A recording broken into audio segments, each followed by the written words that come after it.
my step. Damu Kiwe Conversation, the only place you gonna get it is the only place you gonna get Big U. Damn. Where's? Welcome to the Damu Kiwe Conversation. Voice of the West Coast. Home to the culture. Y'all hit that like button. I gotta clean this up. I spilled my coffee, man. Damn. Let me put this on.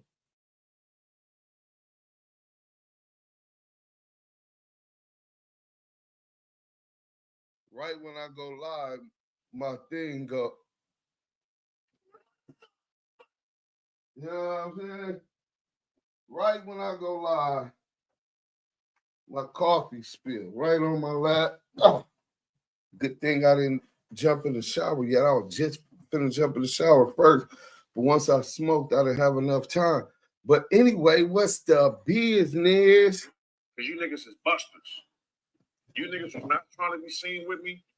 You niggas is busters. The Crip Cat, Cowboy checks ComradFrmDaAves, SixHunnet and EddieBoy the police. Tell us something we didn't know, man. You know what I'm saying? Bang that like button on your way. Welcome to the look, I'm so fast. Welcome to the Damu Kiwe Conversations. Bang that like button on your way in. The Damu Kiwe Conversation, man. Mike B, salute, bro. You already know what's up. EddieBoy the Snake. You already know what's up with him. You know what I'm saying? Busters. You niggas was not trying to be seen with me. You know what I'm saying? You niggas is busters. You niggas don't want to be seen with the Crip Cop. Jerry Griffin, salute. Mike B, what it looking like, brother? Glad to be back in the presence of the best on YouTube. If they didn't know, now they know. You know what I'm saying? So what we is going to do, we're going to put the mic on in a minute. You know what I'm saying? Salute to the team, Damu. Southern Force, what up? Spirit Wonder, Wes. Y'all already know what it do. Hold on. Let's go over here real quick. You know what I'm saying? Let's go over here real quick. You know what I'm saying? That whole Main Street shit, that was I caught the dog. You know what I'm saying? Family members, fire, muddy water, salute, bro. Deuce to Don, Vidal Johnson, West to work. Oh, it ain't even past the time limit. I couldn't say what you know I was finna say. Boy, the only place you gonna get Big U, man, the only place you gonna get free Big U, man. We gonna start this off that way. You know what I'm saying? Make sure you bang that like button. We on that road to 10K subs. We almost there. We almost at 9,200. So we got 800 more we got to get before the end of January. We want to bang that 10K mark. Share, spread the word. Tell somebody about the Duse M, the Dime, and the whole Damu Kiwe Conversation. Shout out to the Blue Wrench Mob. Always on their job. You know what I'm saying? 600, the Crip Cop in the chat. No, he ain't. The Crip Cop ain't in the chat. Megan Davis, I'll send him the live. He can't come up here. We no cops on stage. No Cap Network. Salute hashtag ETE Megan Davis. Dominican Mayweather, what up? Dominique Mayweather. Salute, man. Salute Duse M, Mike B. Brooklyn, New York in the building. Shout out to Brooklyn, New York. My nigga King Doodles up in here. What's up, baby? Where's Drew V?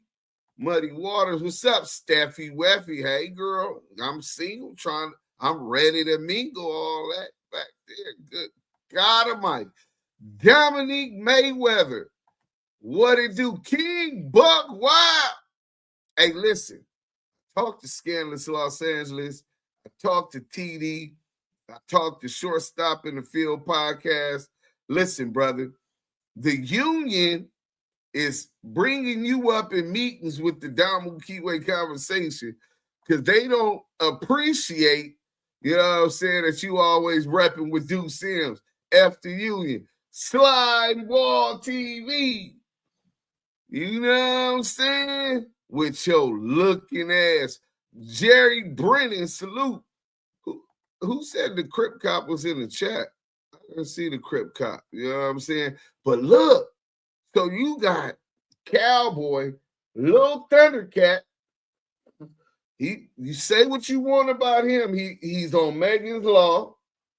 He snitched when he went up there and got on that stand.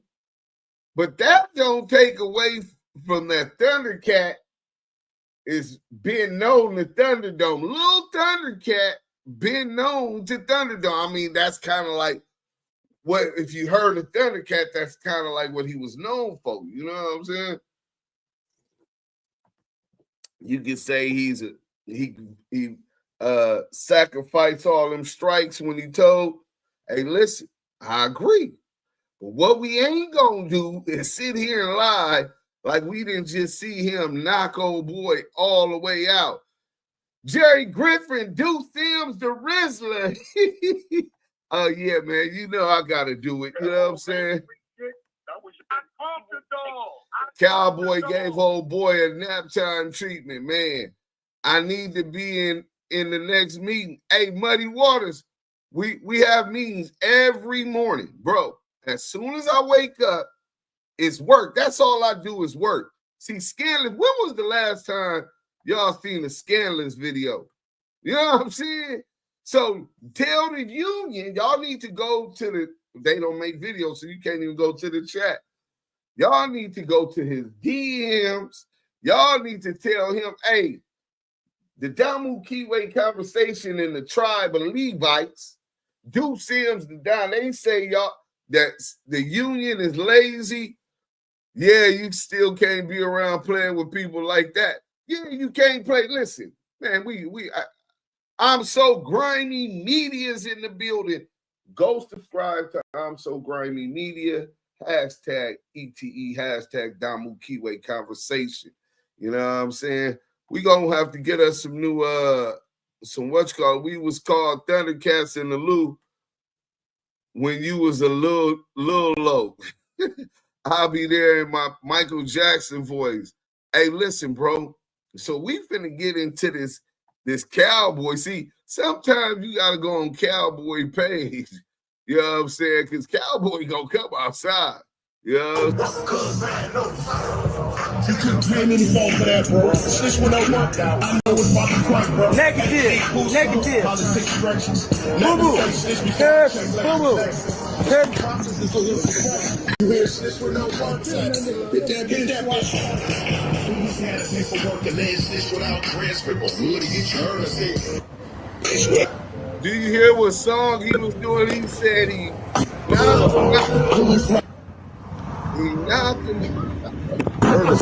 alleges without working. Hold on, my whole crew is solid. Paperwork is common knowledge. If he really told, I thought it was extra. Read about it. That's why I stay away from snitch talk. Cause that's all it is, nigga. Bitch talk. Real nigga follow suit. Take a knee, breathe and shoot. If it's that old black and white with that people work for him. What you need first before you put me on the list? This shit niggas like you spread jealousy and stuff. And niggas like you got the hood. Please have the paperwork and then snitch without transcript or would get you heard. I said, application without working, get you killed. All up, politics, strict niggas, no vision. Please have the paperwork and then snitch without transcript or would get you heard. I said, application without working, get you killed. All up, politics, strict niggas, no vision. You don't know, when you read all the lines, you become the executor. I wish you knew that was you. Because real niggas get the facts before they get them. Basically, saying when they see you, it's a rap, no French, justify get out. To be the crowd when he learned you this guy. Look, that's right, gotta have documents. I see innocent man for the migrants. Allegation arguments, nigga ain't sparky shit. Meanwhile, no work. Allegations arguments. You couldn't pay any phone for that, bro. This one don't work out. I know it's about to crack, bro. Negative. Politics directions. Boo-boo. Boo-boo. You hear this one don't work out. Hit that bitch. Who's had a paperwork and then snitch without transcript or would he get your heard? I said, We most definitely coming outside. And y'all bang that like button, man. serious. Allegation without working. Hold on, politics, my whole crew is solid. Paperwork is common knowledge. If you really cold, I thought it was extra, read about it. That's why I stay away from this talk. That's all it is, nigga, bitch talk. Real nigga follow suit. Take a knee, breathe and shoot. If it's that old black and white with that paperwork feel. What you need first before you put me on Y'all hear the song though, right? So that's how it went down. He was vibing. He playing his music. He already feeling the music, you know. Oh no, man. Let me put it. I'm the one that told on that. On Pyru, I know none of this case. Put that on Pyru, didn't make statements. Man, put that on Pyru. But put that on Pyru. That's gonna be another story we gonna talk about later. What's Thunderbox got to do with something? I'm talking about that paperwork, nigga. You know exactly what I'm talking about. You saying I'm on paperwork?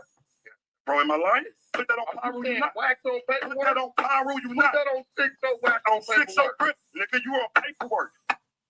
On 6-0 Crip, nigga, you on paperwork. CS2 back. We ain't forgot. You got 6 days to present that paperwork. Brick Baby countdown still stands. Y'all thought we forgot? Bring that statement you made on the 60th floor. Also, bring the statement you made with Greg Caden and Darren Dupree at your attorney's office. That's where they met you. You know what I'm saying? But back to the content. Hey, look. So Cowboy goes outside to see who gonna play with him. So he already ready. He knows he might not win if he don't get off quick. And he knows people feel a certain kind of way because he told. But unlike CS2 back, unlike these other rats, Rico the Rat Rod Gay, Crackhead Eddie, Christopher Lovejoy, we don't see them popping out on the block, walking with they beatbox. You know what I'm saying? We got a $5 super chat, $5 super chat from Iceman Vamp. Salute, Iceman Vamp. What up, bro? $5 super chat. That song he playing go hard. Who is that? I don't know. You got to DM him on IG.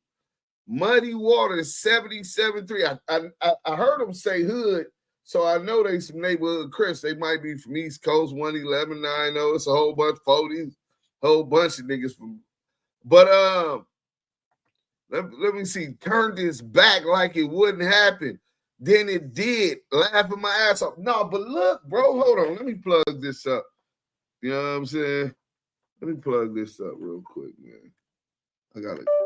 Because I'm over here yelling, and I don't want to have to yell, right? Check. All right, there you go. That's a whole lot better. You know what I'm saying? So here comes the content. Dude, salute, man. Karma ain't no joke. OG Bam, Compton Front Hood. Salute to OG Bam. Listen, man, karma ain't no joke, man. But you got to think about it like this. I don't know where he grew up, but I knew this a long time ago, right? If you ain't going to stand on something, bro, and you ain't prepared to stand on something like that, you told the nigga his cripping was boo-boo. While let me set the scene, though. Cowboy already on one. You can tell he turned up. He looking clean. They said he had fell off. He was looking bad. He looking clean, like he done cleaned up and he ain't out in them streets fucking around. You know what I'm saying? And so now he's stomping, boom, boom, boom, banging his music. He feeling it. Oh, these niggas can let Nip get knocked down in the hood. They didn't give my nigga Nip no fair fade. You know what I'm saying? This and this and this and that. This is all in his subconscious mind. These niggas, man, fuck that. I did what I did. And if they gonna knock me down, they gonna knock me down. Nigga, fuck it. I'll go be up there with Nip. This is it. Gotta be his mentality. But if anybody ain't trying to do that and they want to see me, I'm ready for all that.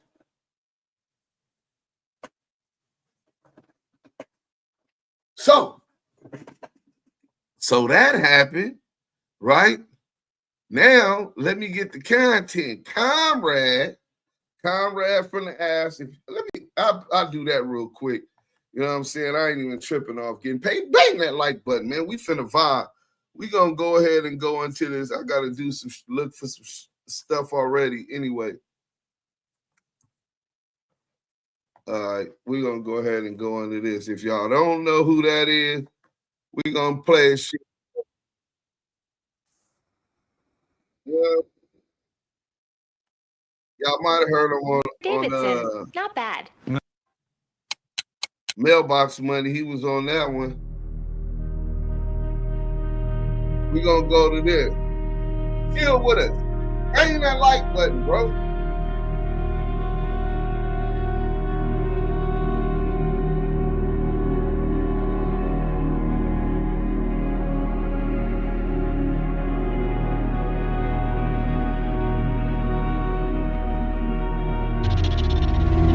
That's his biggest solo hit. Maybe, I don't know, because that thing with Nipsey, I don't know how many records it did. It might have been more than that. Let me see. We're gonna take y'all back. So me doing this shows y'all how good of a journalist I am, because we was going back and forth with these dudes on the music shit.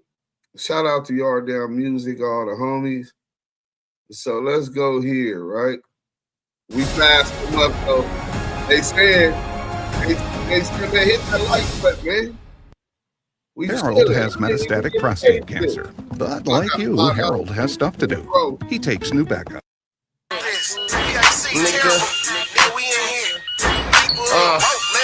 Look, I'm ComradFrmDaAves. Watch me hit my rollie though. Levi's hanging off my ass, so the 40 show. I done popped the molly now, rolling like a roly-po. Cleaner than baptism, swag on Holy Ghost. I don't do baloney though. All I know is going ham. Gooned out, tiny los, revolver, so the gun won't jam. Niggas know the program and who the fuck I am. Nigga, I'm too much for these tramps. Bro, let's do it rolling. Bro, hit your rolling. Bro, hit your rolling. So they came with that. So y'all know what we did, right? Give y'all some West Coast underground history, man. You know what I'm saying? So they can't, that's Comrade. So y'all know we had to come with ours. It was very different. Paying that like button, we chilling, bro. Came with that. So then after that, hold on, we gotta go up out of there.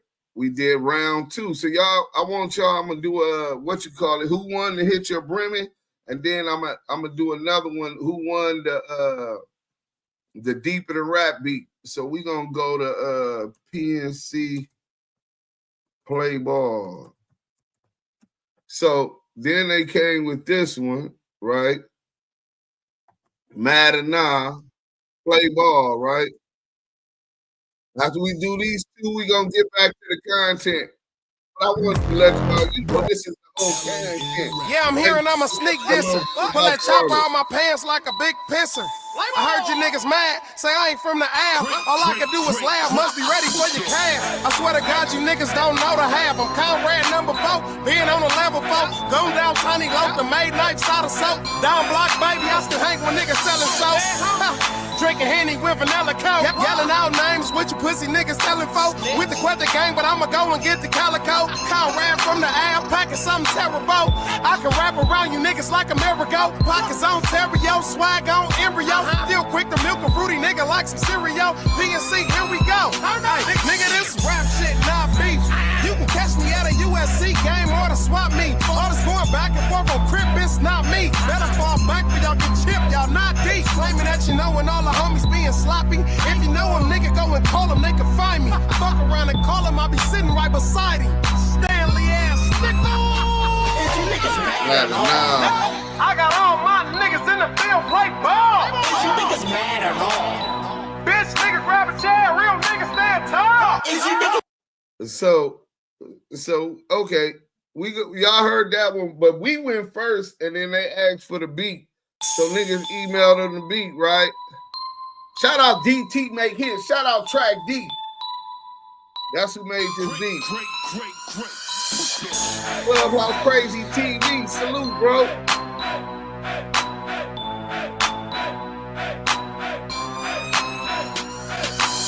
I know what's happening with you niggas. Soft as rain. Yeah, I'm tripping, tiny fingers. Toss the thing. These niggas loose with the lips. Lost they brain. All my gangsters stray dogs. Off the chain. All flame. Cause pain like a first degree burn. We the first to return. Flatten all your tires. Then approach the whip. Unload the clip like hitman. Ram niggas love violence in the streets. It's fun. We never run away from beats. We run through. Don't hurt our fists on they teeth. Let the gun go. And bring your bitches where we be. We run through. Okay, I'm Blinky, the red ghost from Pac-Man. Cross me and it's gon' sound like that, man. Yeah, game over, no more rolling around, sneak dissing. Fuck rapping, let's get active. We rimming. Nigga, fuck rapping, shit deeper than that. YDM till I die, and we be beefing for that. And all that punk sneak dissing, we be creeping for that. And when we creep like that, we be sleeping for that. Niggas better get it straight.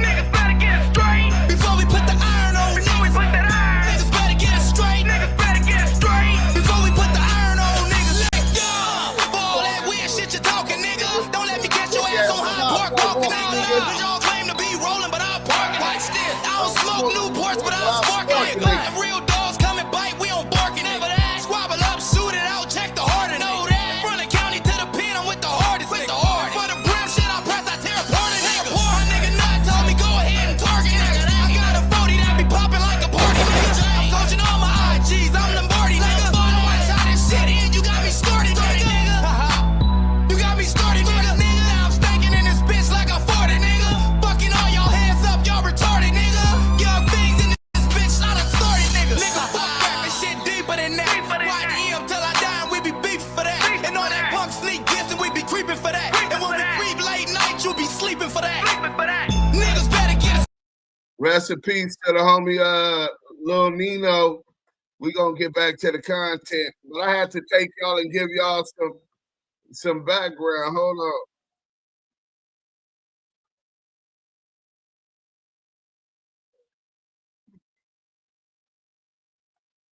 Since Cowboy took Shout out Paperboy News. Paperboy News here to deliver y'all that daily report. Now I'm pretty sure the whole world already seen what Cowboy did to Lil Wicked from Rollin 60's Crit. And ever since Cowboy took the stand on the Eric Holder trial, it kind of caused a divide between the Rollin 60s because a lot of members were still rocking with Cowboy. And then you have people like Brick Baby and them not rocking with him at all after that. Now for those of y'all who caught that viral clip between Cowboy and Lil Wicked from Rollin 60's Crit, Cowboy was just minding his own business, bumping his jukebox, walking up and down the hood. When out of nowhere, Lil Wicked emerged and he basically started pointing at Cowboy, saying he boo-boo. Now I know if Lil Wicked was a psychic, he would have never did that because he would have already knew that after saying that, Cowboy was gonna lay him out. But since he ain't a psychic and he can't read minds, he effed around and found out quickly. Now 600 and Lil Wicked is supposed to be homies, but immediately as soon as Cowboy knocked him out, 600 decided to go live and call up Lil Wicked, not because he cared about him, but because he tried to get content for his channel. Now I'm not gonna lie, if you guys watched that live, it was hilarious as hell because 600 was relentless, and even though Lil Wicked kept hanging up on him, he kept blowing up his phone trying to get him for that content. Guys ain't playing live games.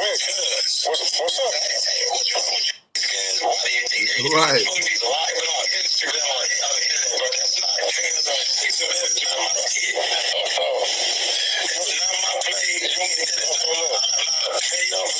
That shit sounds bad. That's when he called 600 the police.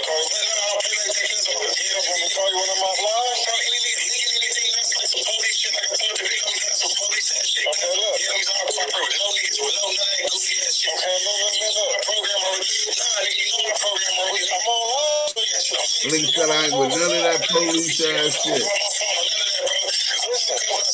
Get them lights up, bro. Y'all tripping.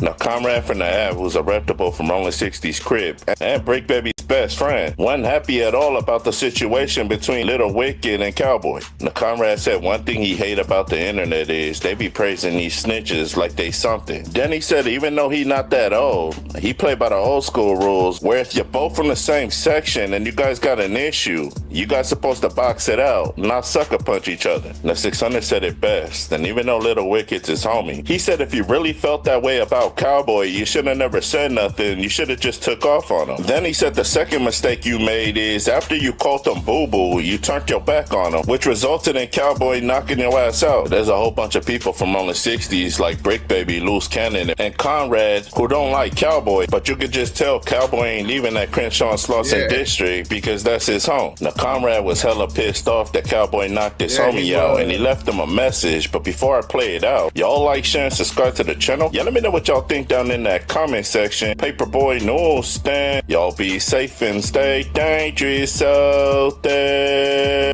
Gone. Y'all make a sucker punch and a snitch look real good. Fucking weird on this net, on my baby. With real gangland though, old school by the real rules. Sucker punching and telling was never cool. Ooh, now it's cool. This shit is Christ. That nigga Conrad popping his shit. So now we gonna get to the content. We gonna get to what Cowboy said. You know what I'm saying? It's been a response. You know what I'm saying? Oh, this is finna get good. Cause then we finna talk about Crackhead Eddie and SixHunnet. Let's get to this real quick. You know what I'm saying? One thing I know, this nigga went in on this one. You know what I'm saying? We gonna watch the whole thing too. Get your popcorn. Let's go. That speaker, man. You got one.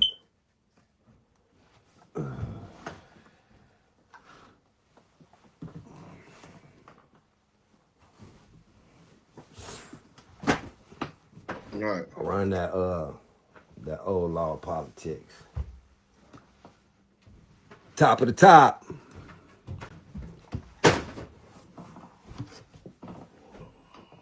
Let me that speaker, man. Let me that speaker. What phone you got?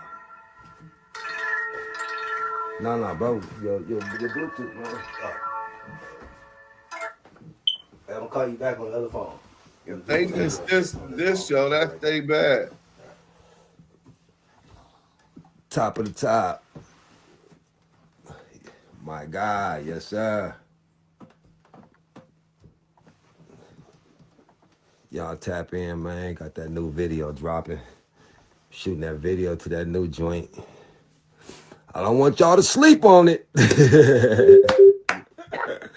Don't want y'all to sleep on it, man. Oh, he subbed him. I don't want y'all to sleep on it.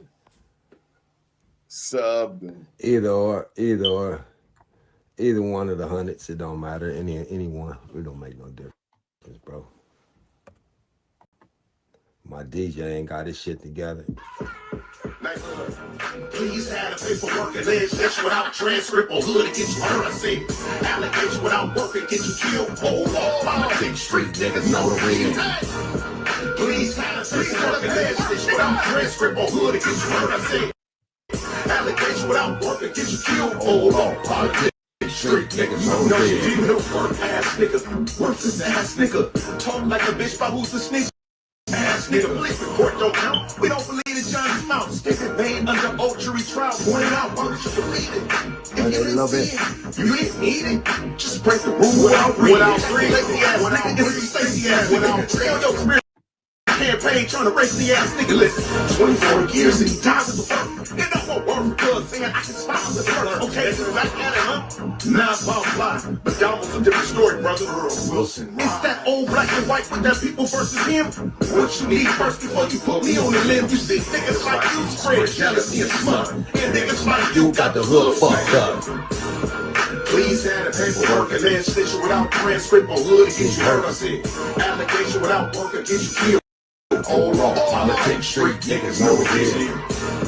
Please have the paperwork and legislation without transcript transcript on hood, get hurt. Allegation without work, get you killed. Old law, politics, street niggas, no deal. You don't know, when you read all the lines, you become the executor. I wish you knew that sooner. Cause real niggas get the facts before they get. Basically saying when they see you, it's the rap. No regrets, justify getting high. To be the choir when you learn you to die. Look, that's why you gotta have the documents. I see an innocent man turn to migrants. Allegation arguments, nigga ain't sparking shit. Meanwhile, no work, cause bad news, sir. Bad news, no sir. For that, bro. This one over. I know it's about to crack, bro. HD Puso, politics stretches. Never say snitch before I check Lexus. It's two processes of hooks to scrap. You hear snitch with no words. Hit that one. Who's had a paperwork alleged snitch without transcript? Niggas get hurt, nigga. Allegation without work and get you killed. Hold on, politics, street niggas on the real. Please have a paperwork alleged snitch without transcript. Get hurt. Allegation without work and get you killed. Hold on, politics, street niggas on the real. My whole crew is solid. Paperwork is common knowledge. If he really told, I thought it was extra read about it. That's why I stay away from snitch talk. Cause that's all it is, nigga, bitch talk. Real niggas follow suit, take a knee, breathe and shoot. If he signed affidavit, roll on if you saved it. You see it's rules to the subculture that separate the rat from the vultures. Only the truth can show who is who. So when you falsely allege what you're trying to do, make us believe that the rat is the vulture. That type of mind is a rat, let's look closer. Come on, real niggas don't make believe what they say. If your word ain't respected, you a bitch in their life. So when you call a man a rat and he ain't, that mean your word ain't shit. Really, you a bitch. Please hand paperwork, bitch without transcript, or would get murdered. Allegation without work and get you killed. All on politics, street niggas on the please have a paperwork, bitch without transcript, or would get murdered. Allegation without work and get you killed. All on politics, street niggas on the Knockout music. HD Puso. Yes, sir. God is good. That nigga got knocked out on the hook, nigga. On the hook, nigga. Yeah. God is good. Yeah. I pray that he send me all my enemies, nigga.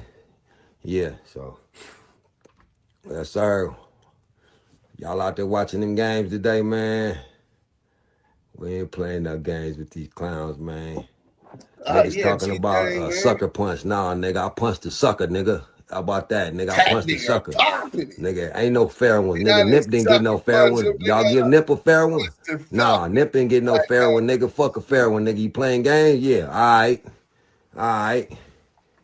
The other nigga better stick to rapping and singing, cuz you a good rapper and you a good singer, cuz. So keep on doing that. No. But tell cuz, though, he reporting to EddieBoy, cuz. Stop it, nigga. Look. On hood, homies, all bullshit aside, cuz is reporting to Eddie and cuz reporting to SixHunnet, and y'all let cuz walk through Baby Huey's candlelight visual, cuz on hood.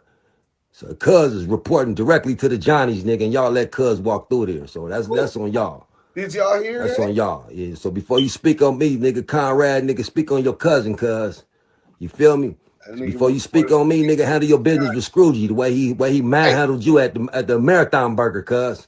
So, cuz don't speak up on me, bro. You stick to that rapping shit, cuz. Keep on rapping, cuz. That's the warning, Comradefrmdaaves. Keep on rapping, cuz. You got that one hit, maybe you can get another, cuz. But leave me alone. Leave me out your dentures, cuz. He just got for real. A little weight on. Real homies don't get down like that. You know? That side shit. I don't even know you like that, cuz. I know Big Rad, but I don't know you, cuz. I don't know you like that. Having heart, homie. You know what I'm saying? I been with my little homie was whooping on you niggas, though, when Goham was going ham on you niggas, though. So don't play with me, cuz. Eddie went big. You know what I mean? And from that day when Goham was whooping on you niggas, and I kept telling y'all, quit packing cuz out, y'all wouldn't give cuz a fair one. Cuz stay going ham on you, taking off on you every time, cuz. Stop it, cuz. And y'all kept packing cuz out. Nigga, that's some coward shit. Nigga, stop it. Go handle your business with Scroogey before you get to talking to me, nigga. Handle that business, bro. You handle that, cuz. His knuckles look like R&B. Got something to say to me. Cuz reporting straight to EddieBoy, nigga. You calling EddieBoy? What cuz gonna do? What do you know? If you gonna call somebody, call a factor, cuz. You know what I mean? So I understand you called your cousin Conrad, but yeah, that's all fine and dandy. Slime You know Ball what I TV mean? So said maybe the rappers he are scared of ride cuz, to but get him. they ain't Bro, gonna put all no it fear in my takes heart, is 6 cuz. pounds of pressure. Whoever You get know, hit, ain't that the it zesty ain't one too? hurt. Ain't Conrad the I zesty hope it one? don't. Ain't Well, cuz that's ain't the cuz he hanging with Brick out Baby? get Cuz him. must be that's the I don't zesty one that be singing. Huh? Yeah, I don't know cuz like that. Yeah, I They don't ain't know that cuz like, like but if you that. just coming And in, niggas reporting to EddieBoy, niggas reporting to 600. Y'all reporting to the police, cuz?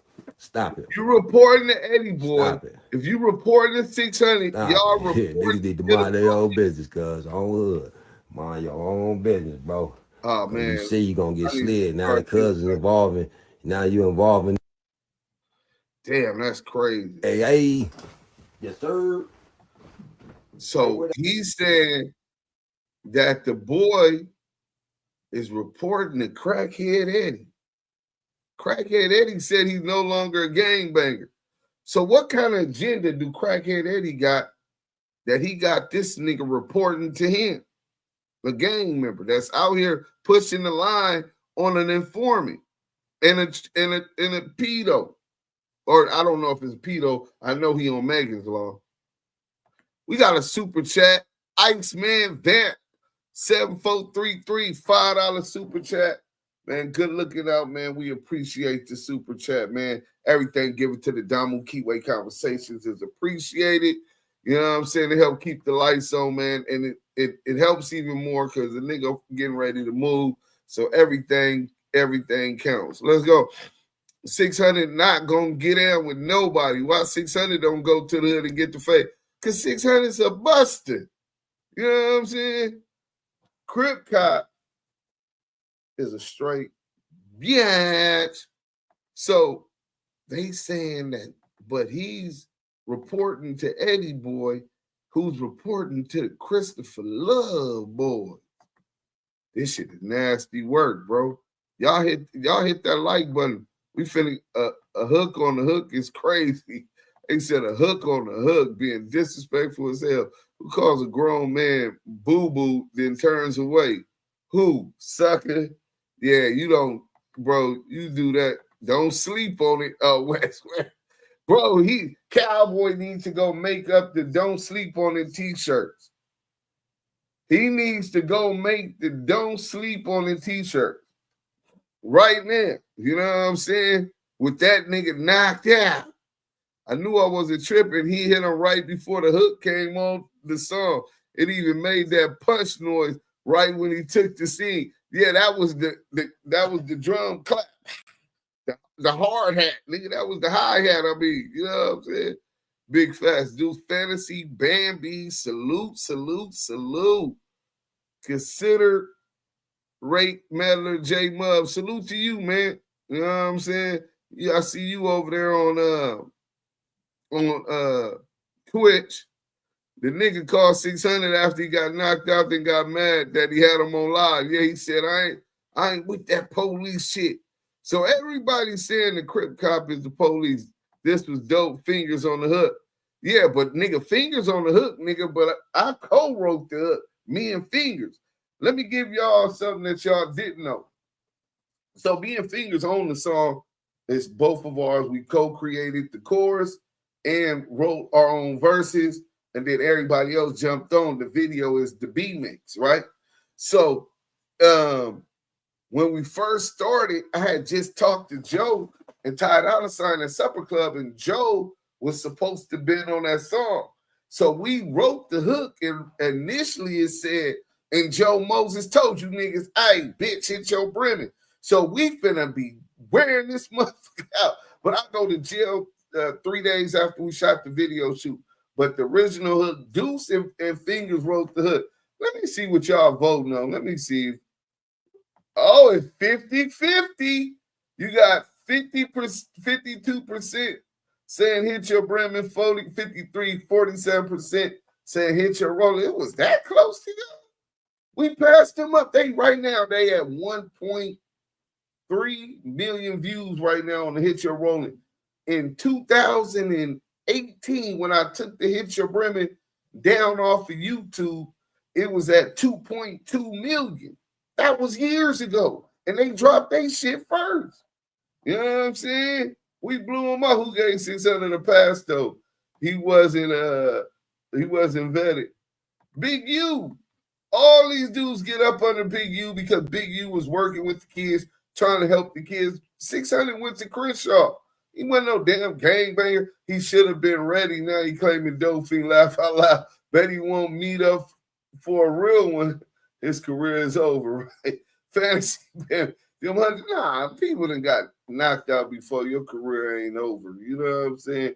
Nigga, but it happens. You know what I'm saying? I done did it to so many people. Now, do that mean that nigga ain't coming back and coming back on some other shit? Niggas take that shit seriously. That shit could go somewhere else, bro. You know what I'm saying? But we finna get into my partner. Like he say, he don't have to work. He done enough that I can run the content and make sure that y'all that missed it see all the good content on these. Excited to get my education degree. I heard it all. It's too time consuming. And what if it's hard to manage with your job? But then I found WGU. Their online courses are so flexible, I can study whenever and wherever works for me, fitting right into my busy schedule. Welcome back to Scandalous Los Angeles TV, where we expose the exposers. That's Re-Rock. Looks like we really got the Rainbow Rat Pack upset with us. CS2back just slapped us with 3 copyright strikes on the main YouTube channel. It seems he's not too. So Scandalous had to bring his homeboy Re-Rock to do a video on this channel because the exposers hit Scandalous with 3 strikes. Do y'all even understand how frustrating it was for Scandalous? Scandalous Los Angeles went a year and a half before he ever even got his first YouTube channel. A year and a half. They would report us, take us down, whack, do copyright strike. Christopher Lovejoy, whack did it for Christopher Lovejoy on Father's Day. They sent gifts to everybody, right? 3 striking everybody's channel, trying to get them off. Man, listen, bro. Salute to my whole team, man, that been through it, that was frustrated, because I know what y'all went through. I might be so focused on the content that I don't give y'all props, but today we gonna give y'all flowers, man. Scandalous, Smoked Out TV, hey, Smoked Out TV. Shout out to the No Cap Network. So No Cap Network, happy birthday to you, bro. We definitely need to take the time out to say happy birthday. Everybody give a happy birthday to No Cap Network. You know what I'm saying? Salute to everybody along the way. Let's get back to the content. Pleased about us exposing him and outsmarting him to the tune of $2,000. It's clear we've been hurting these guys. If we can make a man wake up on Father's Day and think about our YouTube channels before he thinks about his family, then that means we're doing one hell of a job. But we didn't come here to speak about Porky today.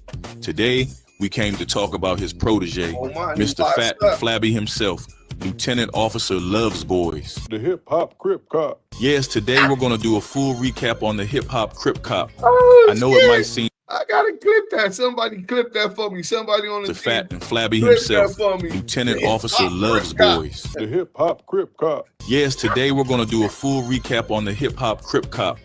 I know it might seem old and repetitive, but if we don't consistently remind the people, you guys might forget what's going on. Now, before we look at all of the police activity that seems to follow Mr. Love Handles wherever he goes, I want to get a few things clear. As entertaining as all this shit is, I strongly advise you guys not to ignore the seriousness of what's happening in front of you. Men like Big U, Big Cat, Melly Mel, Cartoon, Cappuccino, Baby Gangster, just to name a few, are all elders of ours, old enough to be a lot of our fathers, men with multiple children and grandchildren. It's our jobs to protect them. Now, Melly Mel is a 65-year-old great-grandfather that carries himself as such on social media. To be honest, I don't even think I've ever heard Melly Mel say a cuss word.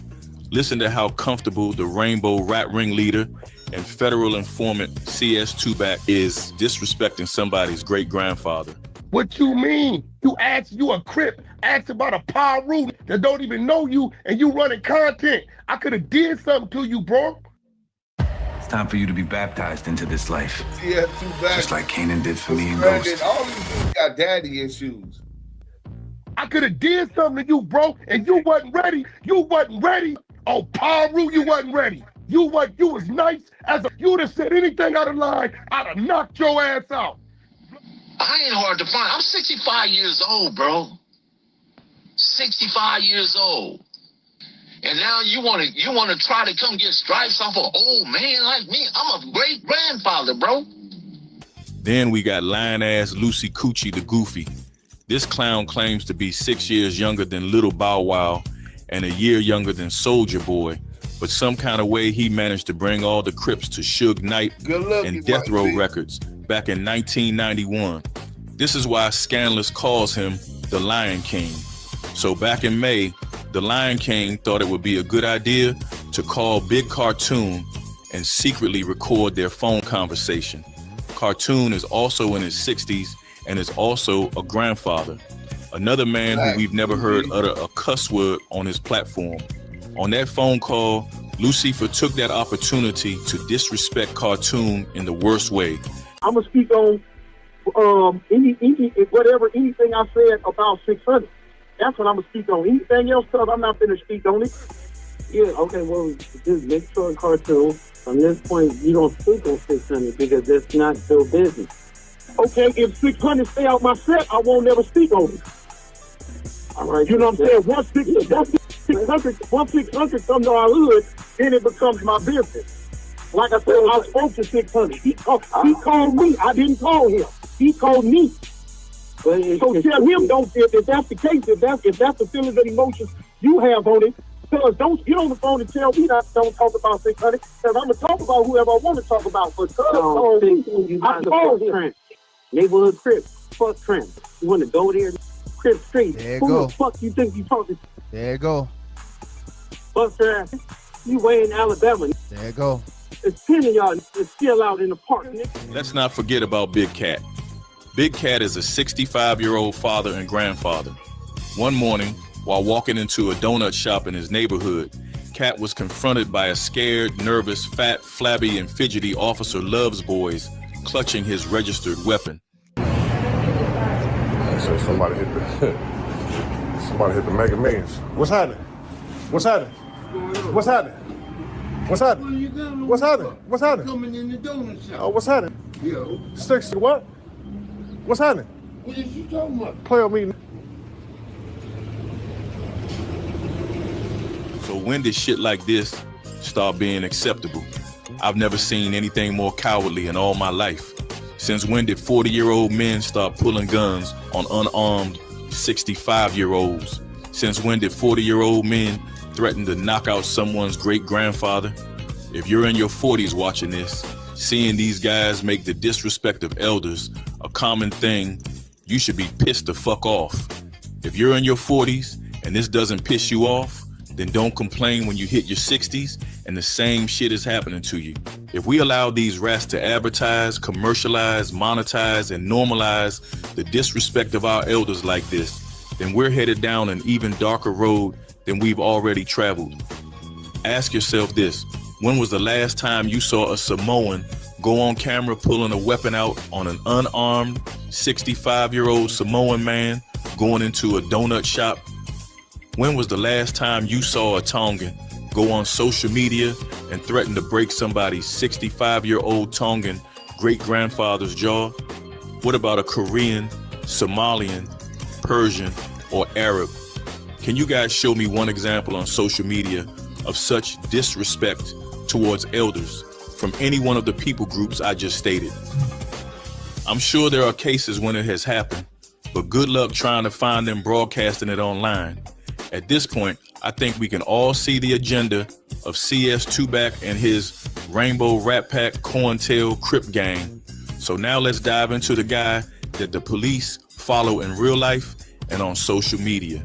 The 350-pound lump of live lard, Lieutenant Officer Love's boys. Love's boys went out of his own mouth and said that he and Big U used to have a father-son relationship. So he thought it was bullshit going on with me. So he like, come on, man, I'm not about to fight you. For what? What you talking about? He talking about Big U. I said, bro, listen, cuz this is what it is. It wasn't none of that. Like He I told you, turned it down with Big U. Listen. So he thought it was bullshit. This is when I first talked to the Crip cop. The nigga didn't know who I was. He got embarrassed. Going on with me. We had Zesty 100 and cheeseburger chuckles.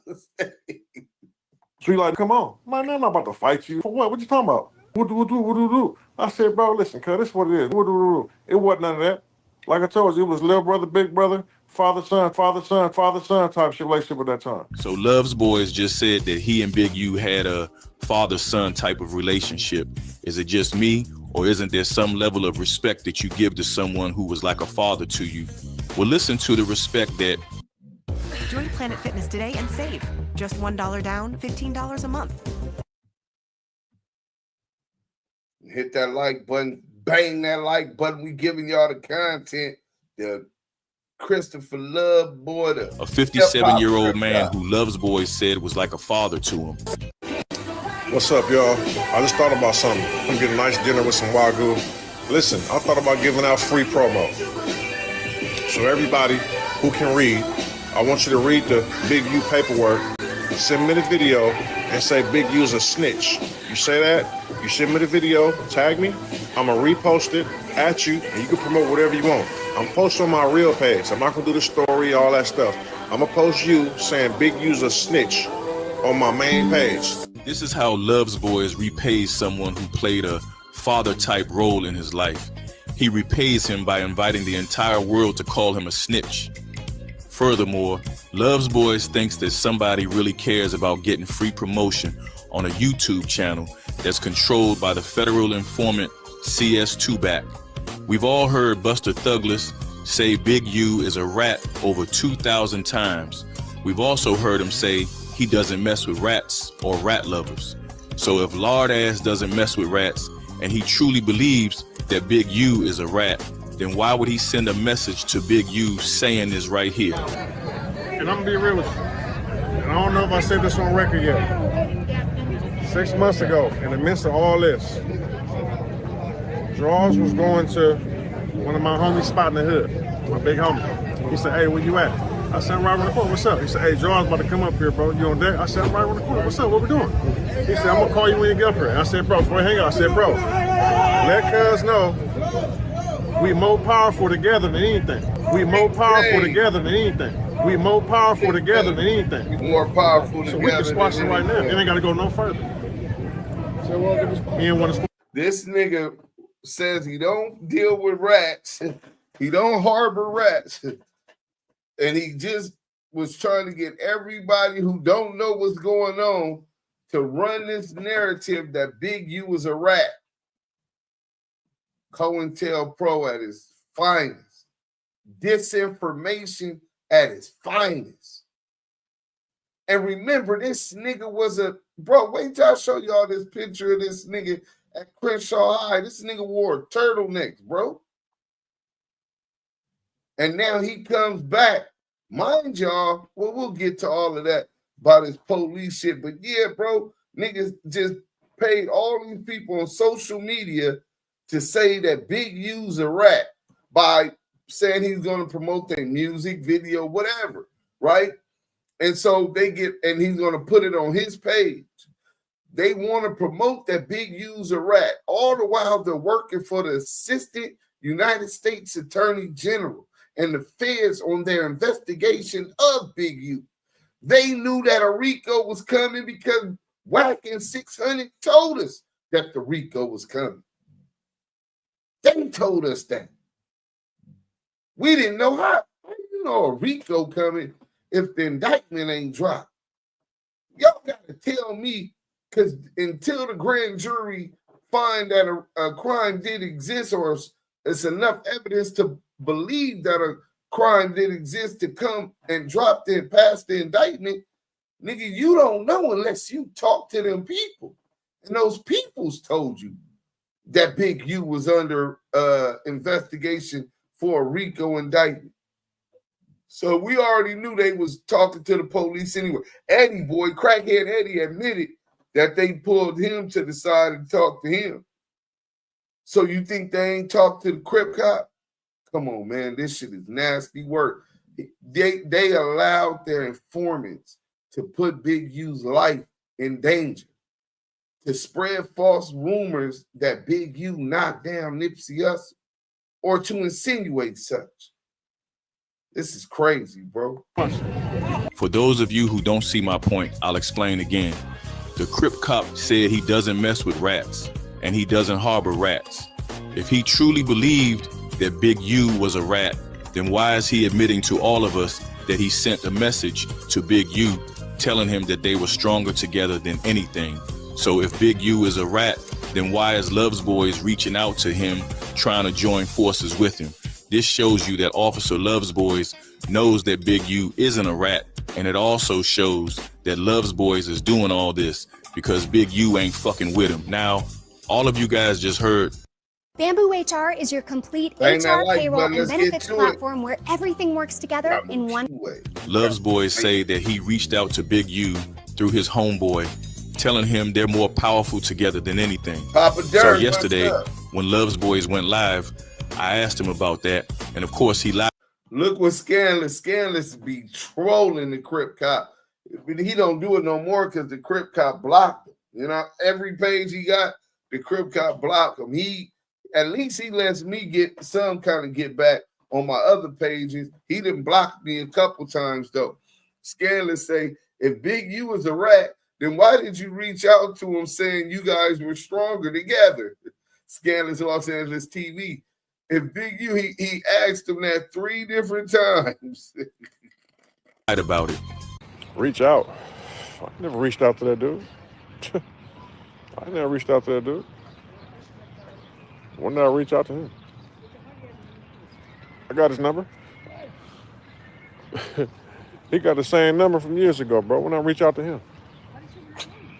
You gotta get your facts straight, bro. Do you see the way he lies? So right here, you're looking at clueless Christie in his younger years, throwing up neighborhood during his time at the police academy. As you can see, Love's Boys has shaved off all of his facial hair, which is consistent with one who joined the police academy. You know, just going through the academy, you learn to keep a clean cut, you know, so we shave our facials off and stuff like that. And this is how far back his plans of infiltration goes.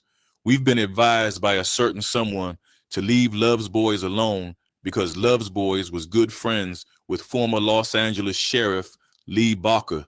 This is the reason why Love's Boys feel so comfortable taking pictures on police motorcycles. This is why he does videos and takes pictures with police officers. This is why he encourages the youth to join the white man's military against Furious Styles's wishes. Don't ever go in the army, Trey. Black man ain't got no place in the army. This is why Thuglis encourages the youth to pursue a career in law enforcement. Make sure y'all screen record this. This is 600 approved, okay? I recommend all youth to look into military, law enforcement, whatever state you in. It was Thuglis that was with Crip Mac right before he caught the first pistol case. It was also Thuglis who was with Fo Extra on his hood day, mere moments before the police snatched him up for being a felon in possession of a firearm. Where we at, man? This your part of town, man. Where we at, man? Set, Vernon Avenue, Crip, the 10 day. The block day. Yeah, them. We outside. That's for sure we out. That's for sure we out. It was also Thuglis that went online and lied to all of us about Exfo signing a deal with him and Cash Money West. Well, I got a check last night. Well, I got a wire, not an actual paper check. Made some money. We got the deal done with Exfo, Cash Money West. We got the deal done with Exfo, Cash Money West. You know what I'm saying? Look out for Exfo. Got a new hot song coming out. Well, it's already out. He pumping up and running right now. Shout out Wack and Birdman, we got it done. Shout out Wack and Birdman, we got it done. Shout out Wack and Birdman, we got it done. 2 weeks later. What's up with it? So now a lot of people asking, did we or did X4 sign the Cash Money West? No. We didn't make that official yet. Shortly after Porky and Baby Back began saying X4's name, he ended up in jail. We can't forget about the brick incident because this is where Baby Back Barker blew his cover. Baby Back pulled up in his hood accompanied by Brick Baby. When Love's Boys hopped out, he was brandishing his legally registered firearm. When Brick hopped out, he was not showing his, which is why Big Cat didn't mention that when he was speaking to Cowboy about the publicity stunt that Love's Boys pulled, jumping out with his gun showing. No one knew or spoke about Brick having a burner, except for the man he was with that day, Officer Love's Boys. And it just so happens that 2 days after being with the Crip cop, Brick's house was raided and he was taken to jail. After that, Love's Boys decided to go on Clubhouse with his man-wife CS2 back and lie on Big Cat saying he was a rat because he went online and said Brick had his blower. Scandalous did a video a while back proving that Big Cat never said that. He pulled up. We leave. We do whatever we do. So when we leave, Rat Cowboy and Rat Big Cat got on live, and Big Cat told Rat Cowboy on live, 600 Brick Baby pulled up, 600 hopped out with his blower, Brick Baby got his blower. This was on live, right when we left the parking lot. Did you guys just hear 600 lie on Big Cat right there? He just said Cat said that Brick Baby hopped out with his blower. Big Cat never said that. He only mentioned that Love's Boys was pulling publicity stunts, hopping out with his legal registered blower. No one online had ever heard that Brick hopped out with any blower, and Cat certainly didn't say that. Why is Christopher lying on Big Cat now? I gotta say, that was a publicity stunt. 600 publicity stunt. Publicity stunt. Publicity stunt. Publicity God stunt. jump out with his burner. The whole Shabamski, yeah.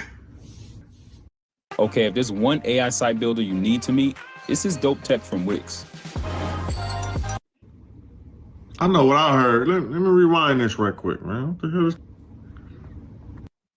I gotta say, that was a publicity stunt. 600 publicity stunt. Publicity stunt. Publicity stunt. Publicity God stunt. jump out with his burner. The whole Shabamski. Man, let me play this shit one more time, just in case if y'all think it's a... Y'all might have heard something wrong. I know what I heard. One more time. Hold on. Yeah, all the actions. Publicity stunt. Publicity stunt. Publicity God stunt. jump out with his burner. The whole Shabamski, yeah, all the actions. He played it 3 times in a row, so he can't act like he didn't hear exactly what Cat said. Ask yourself this question. Why is Thugless blatantly lying on Cat like this? Now, them niggas is rats on live saying we pulled up with guns, right? They never said nothing about y'all pulling up with guns. Big Cat said, you Love's Boys hopped out with your... Straight police shit, bro. Everything they do about coming online. So you got into it, you come online, the first time we seen you was Big U marking you out. That's the first time we seen you, nigga. We didn't know nothing about no Christopher Love Boys. Next thing you know, he get on you about hanging with light-skinned Wack 100. Then we see you with Wack 100. Running content. Whack your boy. He got you out your contract with Don King. Let's get back to it, man. Burner. So not only has Love's Boys pulled up on Cat hopping out Waters burner, not only has he drew down on him in the donut shop, but he's also went on Clubhouse to lie on him, saying he said Brick had a burner and to slander his name by calling him a rat for it. Big Cat isn't the reason Brick's house got raided. Officer Love's Boys is. I really hope that Brick understands this. Right? That's what they said. The next day, Brick Baby house get raided for the guns. Yeah. The next day, Brick Baby house get raided for the guns. The next day, Brick Baby house get raided for the guns. Now I got my gun license. So who knows if they ran my name and seen if I got a legal gun or whatever. They ain't raided my house. So let's get this straight. Brick's house got raided 2 days after being with Love's Boys. Love's Boys just said Big Cat said Brick had a burner, but you guys just heard for yourself that Cat never said that. So according to Love's Boys, Brick had a burner, and so did he. Brick's house got raided and his did not. Brick was with Thugless, and Thugless knew Brick had a burner on him. Lying. Nobody else anywhere said anything about Brick having a burner, except for Love's Boys. After being with you, his house gets raided and yours does not. Now Thugless is lying on Big Cat to shift the blame away from himself. He is the only one that we've heard go online to talk about Brick hopping out with a burner. Big Cat said SixHunnet pulled a publicity stunt. He did not say Brick. Niggas should be pressing Love's Boys about this every time he goes live. Ask him why did he lie on Big Cat. Cat didn't say one word about Brick having a burner. The fact that Love's Boys created a lie like this should show you guys that he's a rat. If you can't see that, that's definitely he's rat. So let me take all of y'all back, right? We're gonna stop this right here and come back to it because this is the most important part. Christopher Lovejoy is the hip-hop Crip cop, right? So we seen Big U mark him out. We finna go through that and then I'm gonna come back here, right? Let's stop sharing that, right? The first time we ever seen we could go to my IG. That shit's on my IG. Boom. We seen him pull up Big U. So let me tell y'all what happened. So Big U's in a group text, and he posted something on social media with two gay men cutting the line. One said whack 100, the other one said 600. That's a fact. So other niggas was popping it at 600, and Big U said, well, pull up. So the nigga 600 pulled up, bro. You know what I'm saying? And that was the first time we seen the Crip cop. He was at Big U's on the side of the house. Let's get to it. Oh, I didn't show y'all. Hold on, my bad. I'm thinking y'all seeing the whole shit. All right, here it go right there. Bam. Like I told y'all before, You better start acting like that. Anybody got anything to say about the big homie, I'm on him. Fuck the You internet. better start acting like that. Fuck the internet, nigga. Look, niggas know what's up. Hey, man, put my ad on that motherfucker, man. No, nigga, you don't get to get no prop. They gonna just figure out guess what the fuck your ass is. Better stop acting weird with all come these to the weird. hood, they'll figure it out. Better stop acting weird with all these weird ass niggas. Come to the hood, they'll figure it That out. nigga pick his friends more differently. I'm with my biggest friend right now. He came in, we had to check in. Oh, you know what checks in. I'm checking the head every day. What you mean? How am I gonna check in with the big homie? With what? Love y'all. I love this weird ass. But the problem is he a light-skinned nigga. What's the problem? That's what the problem is. He a It's the light-skinned insecurity nigga. thing, you You know. a light-skinned It's nigga. the insecurity thing, you know. The light-skinned niggas is winning right now. Look at Drake. Whack 100 light-skinned. Who? I'm talking about Drake, nigga. I said nigga Drake the king.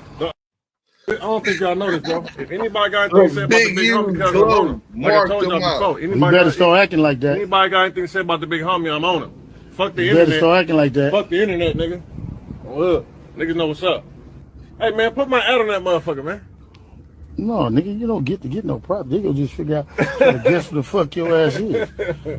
Better stop acting weird with They all come these to the weird. hood, they'll figure it out. Better stop acting weird with all these weird ass niggas. Come to the hood, they'll figure That it nigga pick his friends more differently. out. I'm with my biggest friend right He now. came in, we had to check in. Oh, you know what checks in. I'm checking the head every day. What you mean? How am I gonna check in with the big homie? What? Love y'all. Make I bud. love this weird Make ass. bud, make But bud. the problem is he a light-skinned nigga. What's the problem That's is? what the problem is. He a It's the light-skinned insecurity nigga. thing, you You a know. light-skinned It's nigga. the insecurity thing, you know. The light-skinned niggas is winning right now. Look at Drake. Whack 100 light-skinned. Who? I'm talking about Drake, nigga. I said nigga Drake the king. That nigga I don't talking think y'all about know whack this, bro. what If he anybody got pressed anything to say that about the nigga. big homie, cuz I'm Well, let's turn that off. So mind y'all, I'm finna bring y'all up and I'm gonna show y'all why Christopher Lovejoy is the Crip cop. Good looking out, Cowboy, for the segue. That was content for y'all, but now I'm gonna make sure everybody connects the dots to how this nigga is the Crip cop.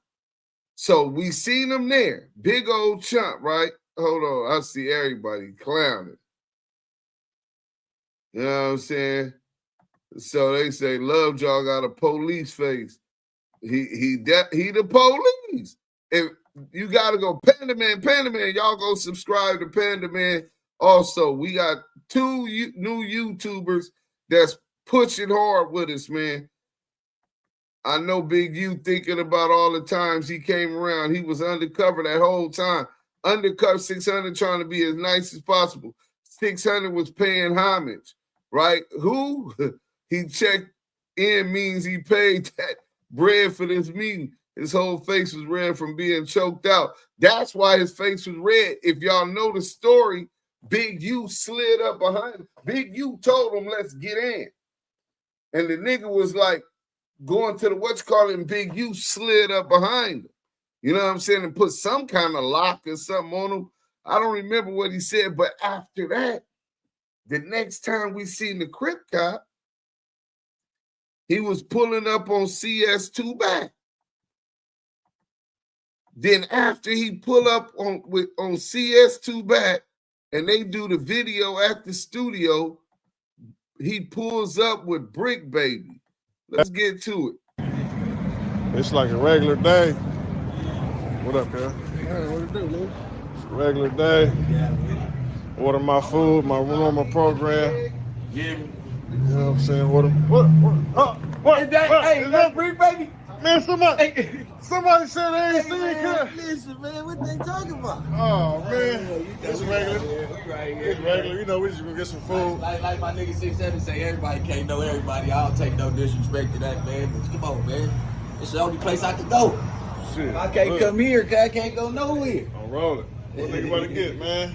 I'm finna go with the bacon, egg, and sausage sandwich real quick. With the young chili cheese fries. Well, he ain't been to get them chili cheese fries in a long time. Y'all know where I'm at. Nigga catch a nigga walking out there beating cuz I'm 6'0" after a nigga just been squabbling all day. We beating this shit.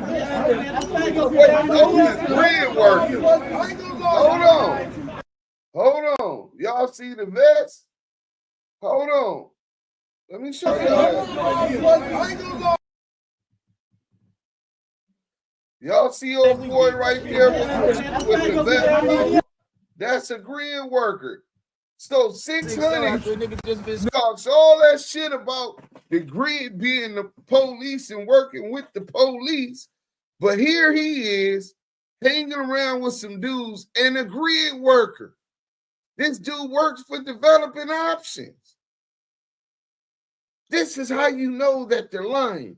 But let's get back to it. So 600 and Brick Baby and them pull up. This is what's going on. All day, we beating this shit.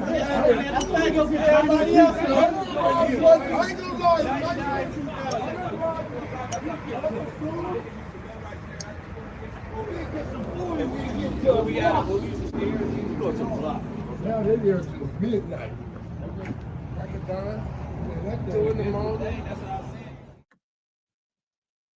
Yep, and there do go with the. Like every American achievement, GMC trucks are the result of dedication. So that's what they talking about when he pulled up. Big Cat was out there. He seen them pull up. He didn't say nothing about, and y'all heard Scandalous play it. He didn't say nothing about 600. Brick Baby jumping out with a blower. Nobody knew Brick Baby had the blower except Christopher Lovejoy. Remember, Lovejoy said he told him, nigga, go ahead, pull up. I'll beat you there. Get some chili fries. Anybody that put fake braid in their head can't be trusted. Select the politics. That was happiness. Lovejoy ever been in the hood, you can see in his face, I finally made it. I'm accepted. Y'all ain't shit, man. But nah, that's the truth. But listen, when somebody show you who they is, you gotta believe who they is. So now, Scandalous just pointed out that the nigga was doing police shit back then, right? He made a lie up. He knows it's a lie because he played it. Crip Cop played it on his own live 3 times. Where Cat was saying, Cat and Crip Mac was talking, and they said Christopher Lovejoy was doing a publicity stunt, him and Brick Baby. He said it was a publicity stunt by Mr. Love Boys. He said Love Boys got a gun. He said, I got my gun is registered. And then 2 days after that, they raid Brick Baby house and find his chopstick. That's the chopstick, the gun that Brick Baby just pled to on the RICO case with Big U. Just let that sit. Now, mind you, Brick Baby told him, either you, and he said somebody else, I hope it's on this video. He said either Love Boys or somebody else from 60s told the police who it was. Then he says once the Joint Federal Task Force raided his house, mind you, when we say Joint Federal Task Force, we're talking about Darren Dupree was on that investigation. Darren Dupree, the same one who was working with Greg Caton on the Federal Joint Task Force in the Main Street case. Whack 100's handler. I've been told y'all that. Now they say he retired. He also worked on that little dirt case. But in any event, they told Love Boys, hey, Love Boys, hey, Brick Baby, Love Boys, we get a tour of the 60s every day through Christopher Lovejoy. And that's why he said, nigga, you got the hood hot. But let's finish this video, and then I'm going to show you some more of why the Crip Cop is in. Christopher Lovejoy wanted to give the feds probable cause to run up in Brick Baby house. He gave the information that Brick Baby had. He confirmed that Brick Baby had Blammer in his house. Let's go. His house gets raided and yours does not. Now Thugless is lying on Big Cat to shift the blame away from himself. He is the only one that we've heard go online to talk about Brick hopping out with a burner. Big Cat said SixHunnet pulled a publicity stunt.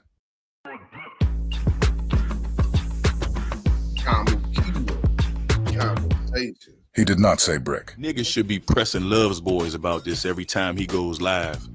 Ask him why did he lie on Big Cat. Cat didn't say one word about Brick having a burner.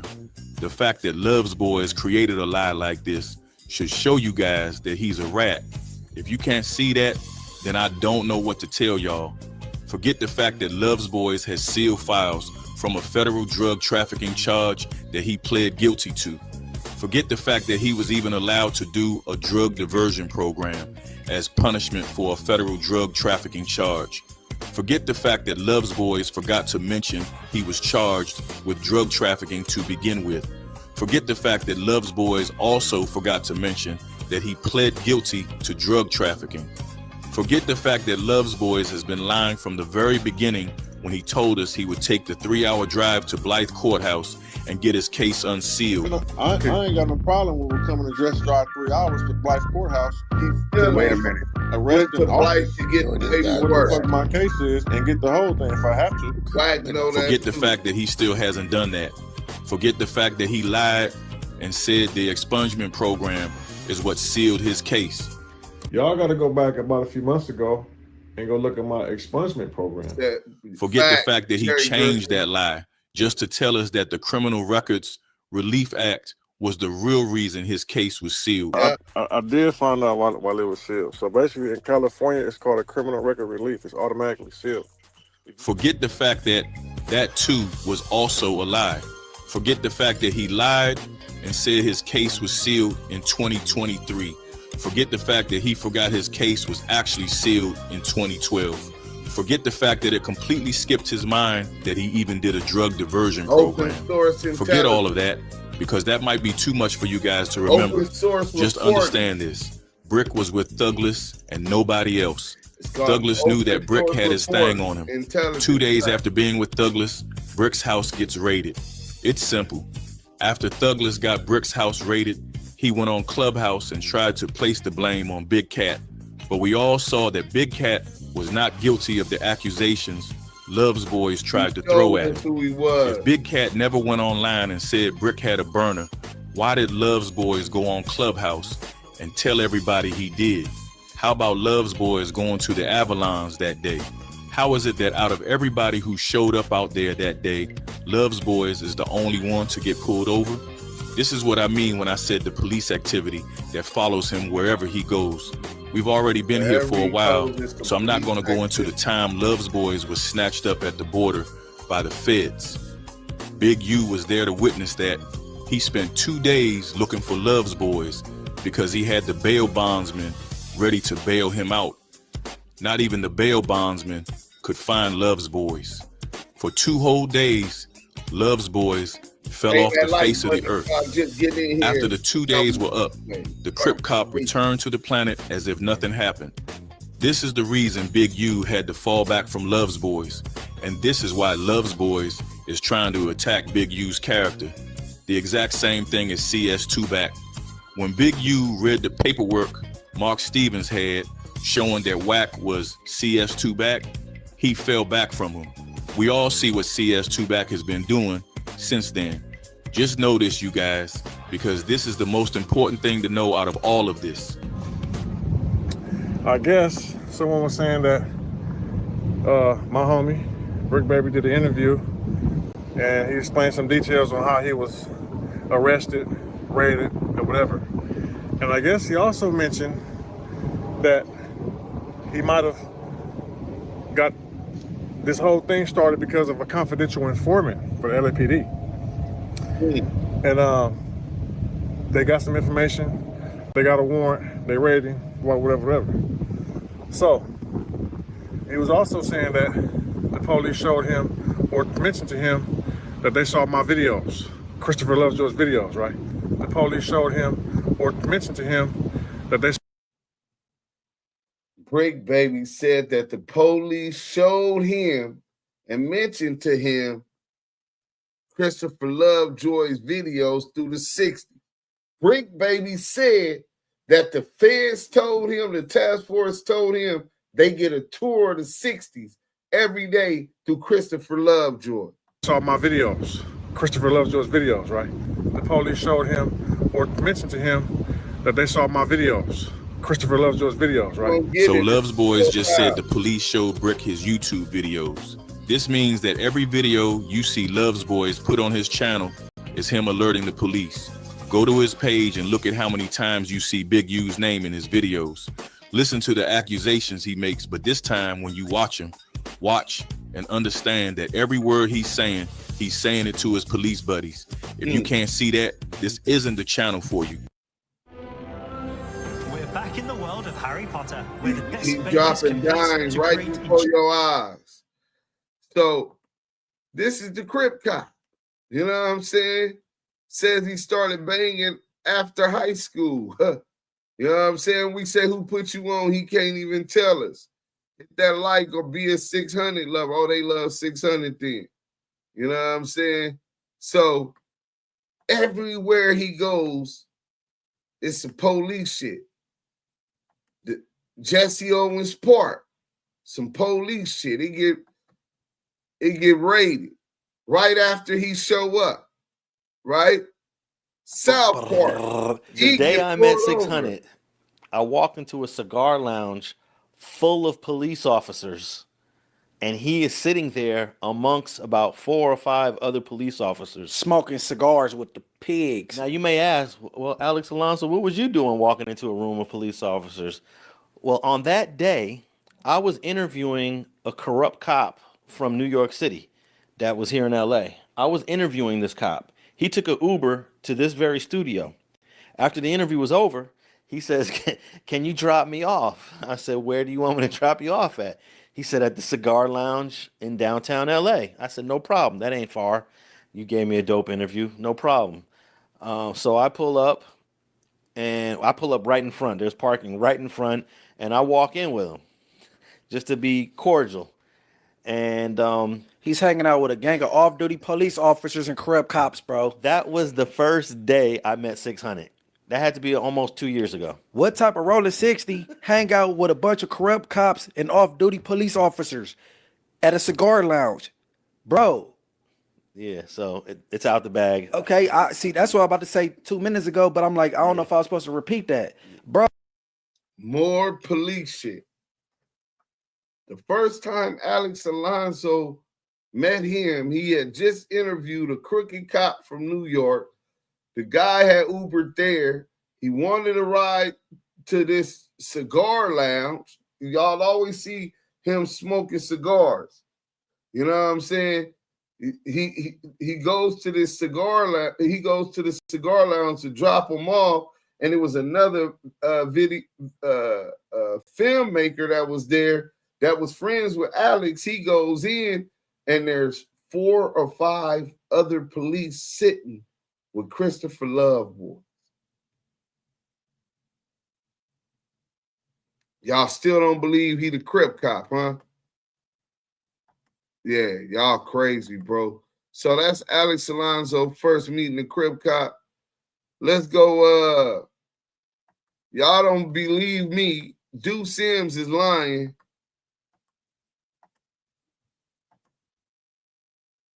This the episode with the breakup? Rebo, we can't agree on the house. Y'all need realtor.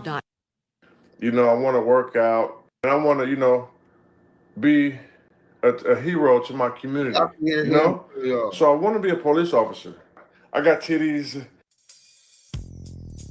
Welcome back to Scandalous Los Angeles TV, where we expose the exposers. CS2 Badges is back at it again. He never fails to deliver, and this time it's even more desperate than usual. Let's be honest, Porky knows the end is near. He sees the writing on the wall. He knows the cat's out the bag, and it's only a matter of time before everybody finds out the truth, that he's been an informant all along. So what does he do? He jumps online and starts soft launching the excuses. Now he's saying it's not snitching if you tell on a dead person. Why? Because he already told on Poochie for killing Biggie. That's why. That's a fact. This is him trying to get ahead of the headlines. But guess what? Too late. And here's the wild part.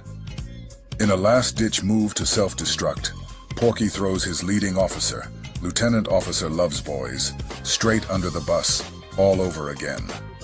According to Porky, Lovesboys just tried to become a cop.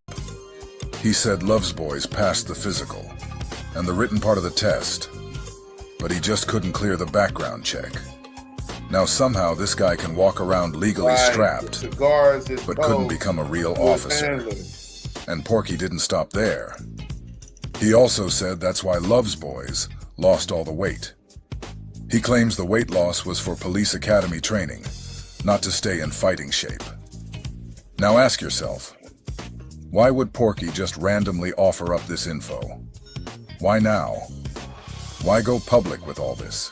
We all know why. Because Porky's panicking. His whole little exposer empire is falling apart, exactly like we told you it would. Porky just exposed Lovesboys after his last fight, telling the world that his entire boxing career was a joke. Now he's letting everybody know that Lovesboys just tried to become a police officer. Porky just had Bake Grease Beast diss all the 60s yesterday, and for all of this Lovesboys is continue sucking Porky off. And before y'all run to ask Lieutenant Lovesboys why Porky is doing all this, save your breath. You already know what he's gonna say. You asked me about another man? Don't ask me about another man, bro. Go ask another man why another man say what another man say. Don't ask me about no other man, bro. You ask me about other men, bro. I don't give a fuck what nobody got to say about me, bro. Don't ask me about no other men, bro. The walls are closing in, and Porky's trying to throw everybody else under the bus to keep from going down alone. Let's get into it. Can we actually talk about the fucking badge thing without talking about some other random thing? Can we actually talk about the fucking badge thing without talking about some other random thing? Even Adam 22 is tired of the way Porky spins everything. He literally said, "Can we talk about the badge without bringing up some other random thing?" That says it all.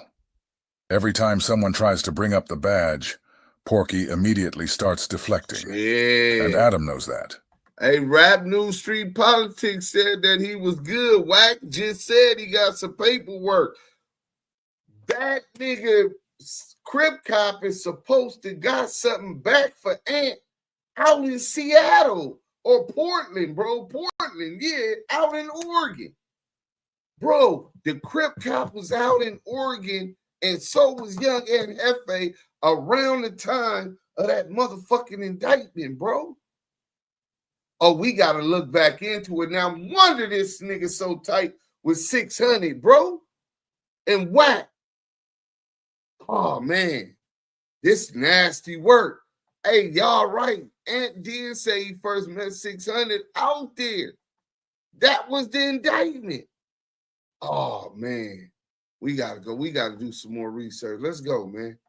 He's dealt with Porky long enough to recognize the pattern. So you were on stream with Snoopy Badass, not together, but separately, having a conversation. And then you were fumbling with your wallet and people saw a badge, which you just showed me. It's like a friend's that. Oh, we're not supposed to. Okay. I went to buy some 15 fertilizer. For those of you guys don't know, if your sprinkler stop working, you're gone from the house a week or two, and you got brown spots, 15 fertilizer. Put it on there, water it heavy, come back green as bud. And I just happened to go pay for it. And I mean, you know, my wallet's been my wallet for like 10 years, 8 years. So I just opened my wallet and they happened to see the badge. I feel like I don't like this makes me think less of people that they are falling for this. Then we should all be looking at Adam a little differently too, because he fell for it just like everybody else. He's sitting there talking to Porky about the badge he showed him. But if you actually look at the video, it's clear. The badge Porky had before is completely different from the one he handed to Adam. 2 different badges. That's why we call him CS, 2 badges. So what are we doing here? If Adam can sit there, see the switch, and still go along with it, then we know his credibility needs to be questioned too. Because at this point, it's not just about Porky spinning the story. It's about who's letting him get away with it. Because like Remo's telling me that people that we really fuck with are hitting him up, completely convinced that you're a cop, and like they just want to know what we're gonna do. What who gonna do? If I was a cop, what is no jumper supposed to do? Stop fucking with you, I think. Oh, that's how that works. Y'all gangsters, that what the fuck is? I mean, I guess that's like what people expect us. I mean, it would be kind of weird if we had an undercover cop with a show on the podcast. But here goes the thing, bro. Now, see, here goes the common sense factor. This is why I have no respect for the streets. If a dude's undercover, right? Do you think he's gonna have a badge in his pocket? This guy Porky said, would an undercover officer have his badge on him? What kind of stupid question is that? Of course, an undercover would have a badge on him. What about former Detective Frank Liga? He was working undercover the day he killed former officer Kevin Gaines. Did Liga have his badge with him?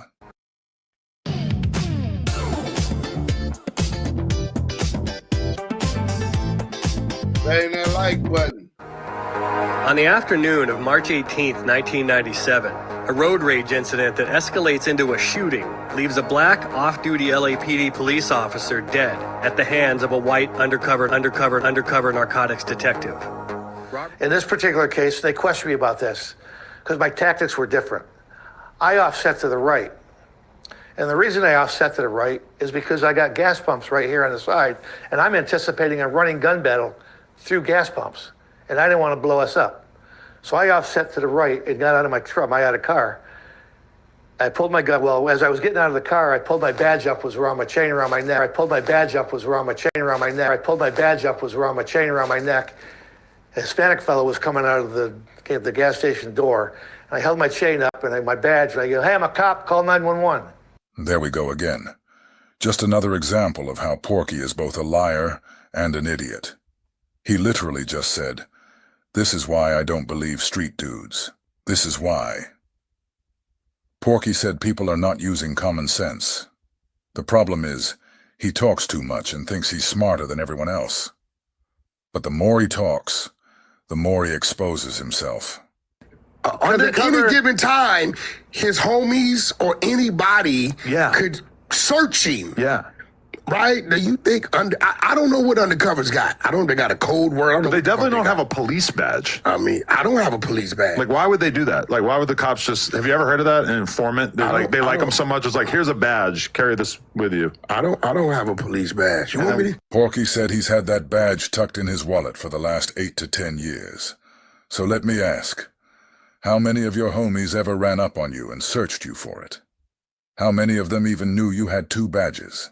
Why would you have it with you? You want me to call? You know what? This is what we're gonna do. Oh, good. We're gonna call my daughter, and we're gonna see if she knows about this badge and where it came from. Well, your daughter could easily be part of this conspiracy. No, not at all. Yeah, she's part of it. No. Well, she is because she kind of got it for me. My point is just that anybody who's dumb enough to think that this is true probably isn't going to be convinced by a phone call. Baby girl. Yes. Okay, you're live on No Jumper. Hello? Hello? You're live on No Jumper. You hear me? Yo. She's over your ass. Oh, shit. Oh, she blocked you. Hold on. Oh, hold on. What number did I call? This is the daughter that was there when White Dolomite did the prank on I think you. I might have hit. That might have been somebody fucking totally different. I think I called the wrong number. You don't know your daughter's name? No, she changed her number and told her to call me back. God, you're on the outs. Yeah, but she kind of got it for me because it came through her. Well, she really didn't, but you want the real story? You want the real story? You want the real story? And just like that, Porky suddenly has a brand new story for why he has this new badge, and now his daughter's involved. Funny how that wasn't the story he told before. Go figure. I mean, I get it. It's like it says friends on it or whatever. Like you got it as a gift from somebody. Okay, so this is what it is. My daughter has a friend, and she would travel with us. Okay. And you know, my daughter's friend, but I treat her like she's my daughter. So my daughter's first class, she's first class. If I take my daughter shopping, where I done took her to London, Paris, everywhere, I'm gonna let her shop. So I guess she told her dad, you know, like, yeah, Dad, I get to fly first class with him and whatever. Well, you'd probably have to be talking to the dad if you're going to be taking a random girl that's not your daughter on trips and stuff, right? The 2 women were talking. Okay. I didn't really know the dad. I don't know if they were separated or whatever. But the dad, I had a 4th of July. No, it was the graduation. The graduation, they both went to graduation, so the dad showed up. They did it in my backyard, you know, all the pictures and BS, right? And so when he showed up, he pulled me to the side and introduced himself to me. He said, I got a gift for you. Now, this particular dude is an ex-street dude. Okay. From out of, I think Legend. He's from like Legend or IBC, one of the 2, the Inglewood area, right? He said, yo, I got something for you that'll come in handy for you. So he gave me this little wrapper. So I opened it up, and it's the wallet. I said, "What's this?" He said, "It's a officer's family credential." Yes, you got right? Instagram. I said, "Well, what is it?" He said, "Every officer gets like officer's wife, mom, dad, son, brother, so on and so forth." So what it is just kind of a thing amongst the officers that if you pull somebody over and you see that, they'll give you a little amnesty. And they do it because they want the other officers to respect the people they gave to them, right? So when you look at the badge, you open it up, you're going to see what it says. Yeah, it says... Popeye's $6 Big Box is back. 2 pieces of signature chicken or 3 tenders, 2 sides and police officer. That he is walking around with a badge, and on top of that, his criminal history is sealed. It was sealed by Reggie Wright Jr.'s wife. And the fact that he got a badge, and the Crip cop is telling y'all he want to be the police. EddieBoy still ain't brought the paperwork from the boy from 111. What's up with that, crackhead Eddie? Why is niggas saying that you told on the boy from 111? What statement you made that got to do with the 111s? You need to bring your work, crackhead Eddie. Then you got the Crip cop. Let's finish this. Officer's brother. It's his brother, right? Police officer, Los Angeles police officer's brother. I mean, I feel like this is almost like a bastardization of what this is supposed to be used for, right? Like, you would think that they're only giving it out to law-abiding citizens and not, I'm a law-abiding citizen. You're a flamboyant gang member. No, I'm not. Yeah. You crazy? No, you are, for sure. What makes me a gang member? Let me ask you. Now, I'm going to give you... All you ever do is talk about being a gang member around here. Are you crazy? How you used to stab people with poop knives and all this shit. No, we talk about prison. I mean, look, at one point in time, shit, that's what my life was. I think you confusing me with somebody else, right? But we're going to leave that off alone. the back. That's a fact. So, at the end of the day, it comes in handy with, like, checkpoints and shit, tickets. Right. You turn the corners of checkpoint, so first thing they ask you for is your ID. So usually when I go to get my ID, they see it, I avoid, they just be like, you can go. I think, R&B, I left your house one morning in the Hellcat late. I was doing about 20 over the speed limit or something crazy, didn't realize it. Like 70 and a 50 or some shit. Got pulled over, and when I went to, when you went to show him you'll get your license, as soon as he saw it, he was like, hey man, just slow it down. And boom. So that's what it is. So, I don't hide it from nobody. Like, it's no secret. I've talked about this shit on Clubhouse. No, you haven't. But you get a bunch of dudes. The crazy part about it is, if you use... No, he hasn't. Do y'all know for the last 3-4 years, if he ever admitted that he had a badge, I would have ran a room on that on Clubhouse for 7 days straight. Let's go. Your common sense, right? And say, all right, we know Wack's been to prison. Right. This is what we know. You got your we know this dude did extensive time driving trucks. We know he did extensive time traveling around in the music industry. Well, when the I got time to become a cop. But can you become a cop in like 6 months? Yeah, well, I will tell you this. I'm going to let the cat out the bag. I'm going to let the cat out the bag. I'm going to let the cat out the bag. Here we go, folks. It's time for Mr. Lardfield Love Handles to get tossed right under that bus. Wannabe exposers went, took the written test to become a cop, passed it. Took the physical fitness to become a cop, passed it, and failed the background check 4 days ago. Really? So Wack admits that he got a get out of jail free card. Wack admits that Greg Caden and a joint task force owed him a favor, right?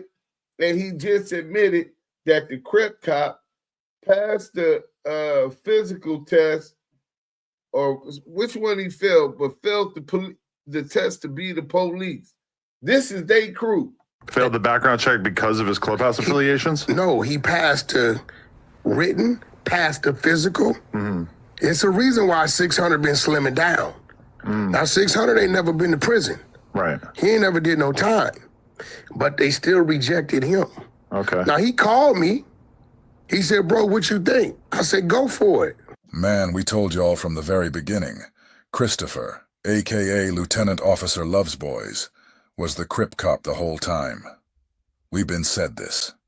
Now his big homie, the very dude he's been running up under this entire time, just let the world know that 4 short days ago, this man got denied from becoming an LAPD officer. And honestly, I think that's a lie too. Ain't no way Lovesboys passed the physical exam. I've seen that dude run. He can't run at all. Ain't that like button? So I'm calling cap on that too. Here. But here's the bottom line. CS2 Badges just confirmed that his own protege, the Crip cop Care Bear himself, Christopher Lovejoy, got denied because he couldn't pass the background check. This happened 4 days ago. The exposers are done. The new razor slaps. Nah, that don't make him no killer. I don't know no 17-year-old. Use Kayak's best time to travel tool to find the perfect time to go wherever you're going. Then do what people do. Get distracted. Okay, becoming a cop, 1.5 to 2 years from start to finish. Yeah, I don't know. You gotta. I don't think I. I don't know. I never heard of it. I don't think I could ever. I don't even. My son can't even pass a background. You apply to a department. You pass the hiring process, which takes 1 to 6 months. You go to the police academy to 4 to 6 months full time. She's at work. Field training for 3 to 6 months. Then probation of 1 year total. And in some states like Texas or Florida, they have shorter academies, so you can be fast tracked into becoming a police officer. So I got our old number in here. Why do I have that? Let me just delete that. What's brave? But yeah, I mean that's what it is. I mean, end of the day, bro, you got to remember. Listen, I did what I did yesterday as a little experiment. It felt like a troll. Was it intentional in any way? Yeah, it was definitely intentional. That's my fucking wallet, right? You guys, we don't even need to keep listening to this liar. We already know he's full of it. That's what happened. We know it wasn't intentional. If it was, he would have just showed us the original wallet he pulled the badge from. But has he done that? Nope. Instead, he shows up with some other wallet that says, Police Officer's Brother. Where do you even get something like that?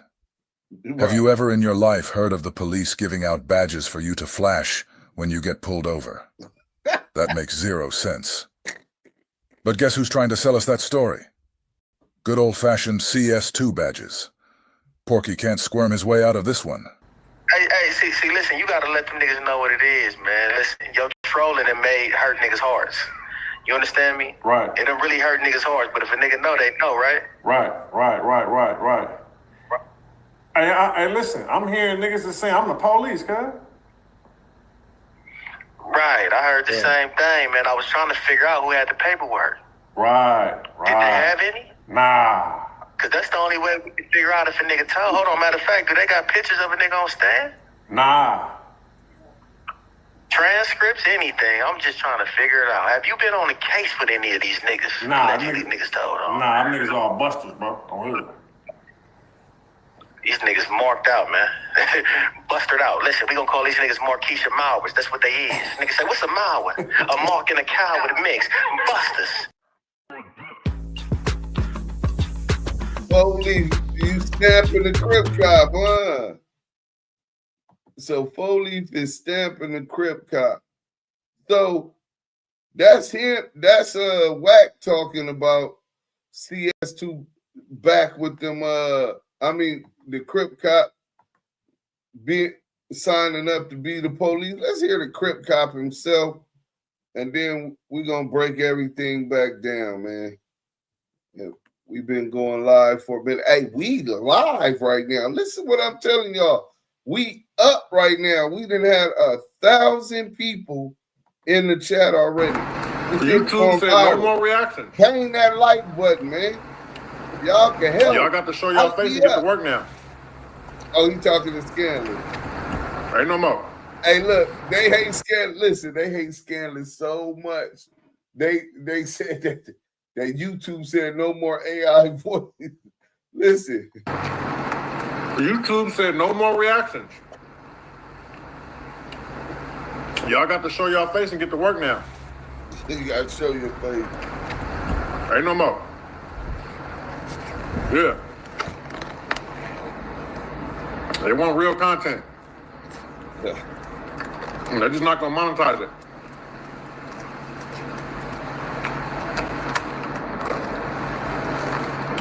Yeah, they issued a statement today. Effective immediately too. I think it starts this week or next week. He talking to scandal. No AI voice. No AI voice. No AI voice. No AI generated. Reused content. None of that. Oh, man. Welcome back to Scandalous Los Angeles TV, where we expose the exposers. In today's episode, we're diving into Lieutenant Officer Love's Boys and his application for employment at the LAPD being denied. But honestly, at this point, what more is there to even say? The truth is out there, and it's obvious. These guys are the police. CS2 badges exposed him the other day, and once it hit the air, Love's Boys had no choice but to come clean. So yeah, he's been the Crip Cop the entire time. That's not up for debate anymore. We'll go ahead and play his explanation and break it down. But honestly, the exposers have already been exposed. Oh yeah, did you guys hear Love's Boys singing in the beginning, talking about no more AI voices? The Crip Cop really wants me gone, doesn't he? LOL. Y'all ready for the topic?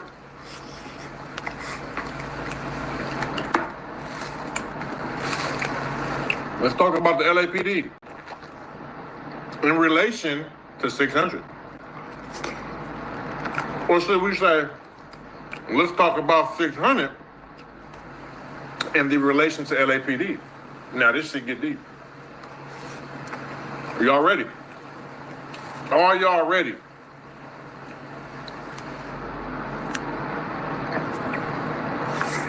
This guy smacking his lips while he sucks on meat gives off a homosexual vibration. Something is wrong with a person that sits on Clubhouse or in front of a and smacks his food like Love's Boys is sitting here doing.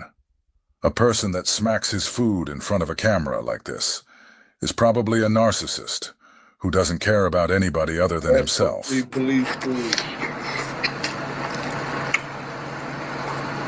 about to tell you right now. Yeah, they want them gone. So, you know I stopped gangbanging 2015, right? But I had a case catch up with me in 2017 and ended up doing some time in 2019, right? But I ain't broke no laws, caught no cases, whoop. So, over the last 2 years, yeah, his parents didn't raise him. I seen the streets ain't really like that, and niggas ain't really like that. So Love's Boys is explaining why he decided to join the LAPD. And the first thing he said is that for the last couple years he learned that the streets ain't like that. So the first reason he decided to be a cop was that the streets ain't like that. So since the streets ain't like that, Love's Boys decided to arrest the streets. What kind of stupid-ass logic is that? This is the kind of excuse he has to come up with, now that Porky slid him under the bus. Milli Vanilli brave. And by me having a gun license, and everybody keep clowning me, talking about 600 the police, 600 the police. I'm like, I'm gonna make these niggas mad. I'm gonna go apply for the LAPD. Love's Boys said he wasn't trying to become a police officer to protect the community. Instead, he was trying to become a cop, just to make black people mad. That's beyond disturbing. It's not just sick. It's the clearest example of internalized racism and self-hate you could ask for. What if you were prepared for all those interview curveballs?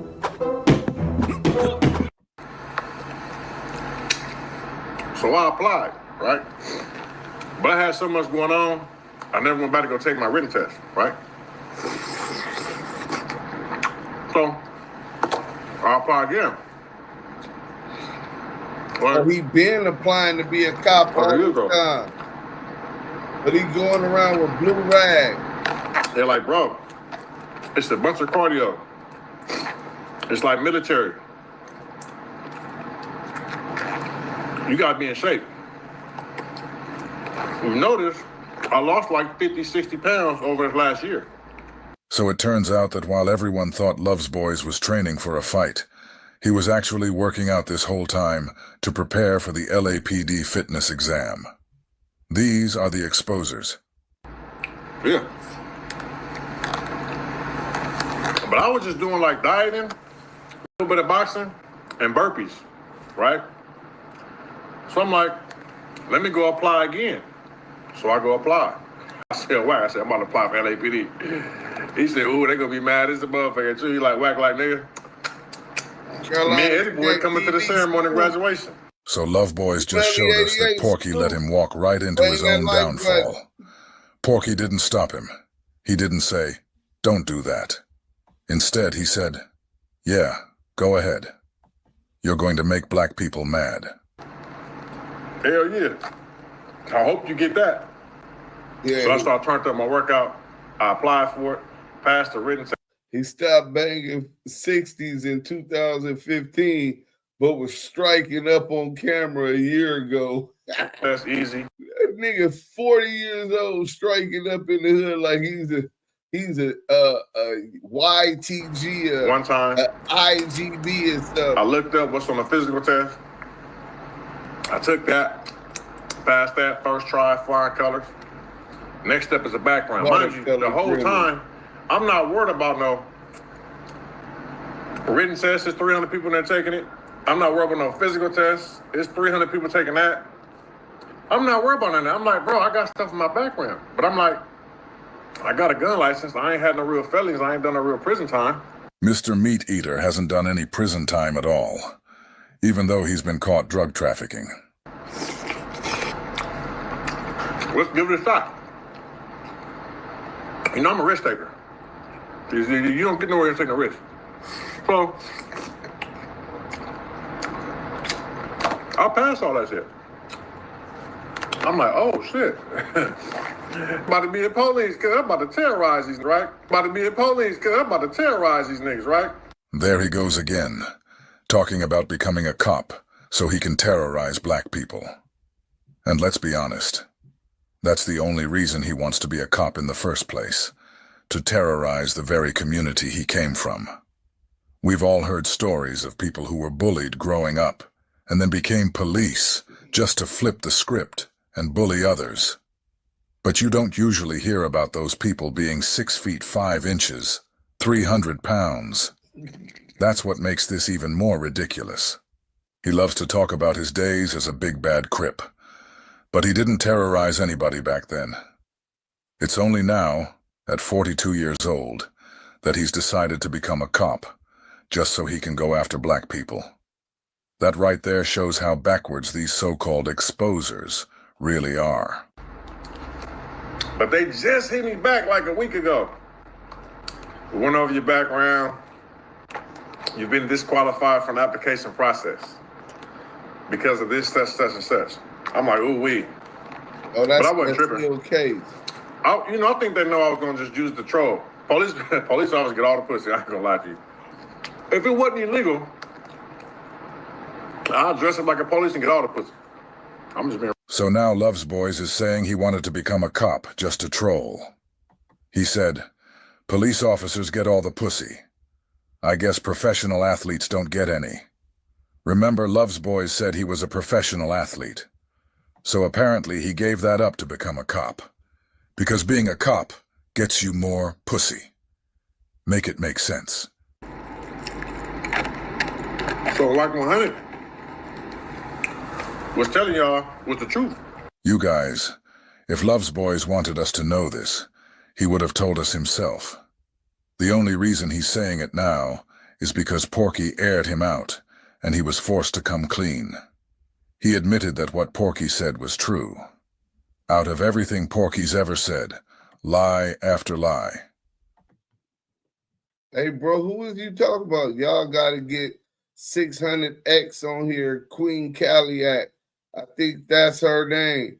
600 thought he had a trick until she dipped on him. Man, that crazy girl been on him. She used to support, but when I first started, she used to support our thing. Her rapping is terrible. She cannot rap. And he was still messing with her. She really loved Love Boys. And she the one that told me about Love Boys' white baby mama, right? But we interviewed Hot Kitty Cat. Go check that out. You know what I'm saying? But she ain't gonna come publicly. She really in love with the Crip. The one time he tells the truth, it's about this. Love's Boys being a cop. And the craziest part? Love's Boys is probably gonna run right back to Porky, the same dude who exposed him.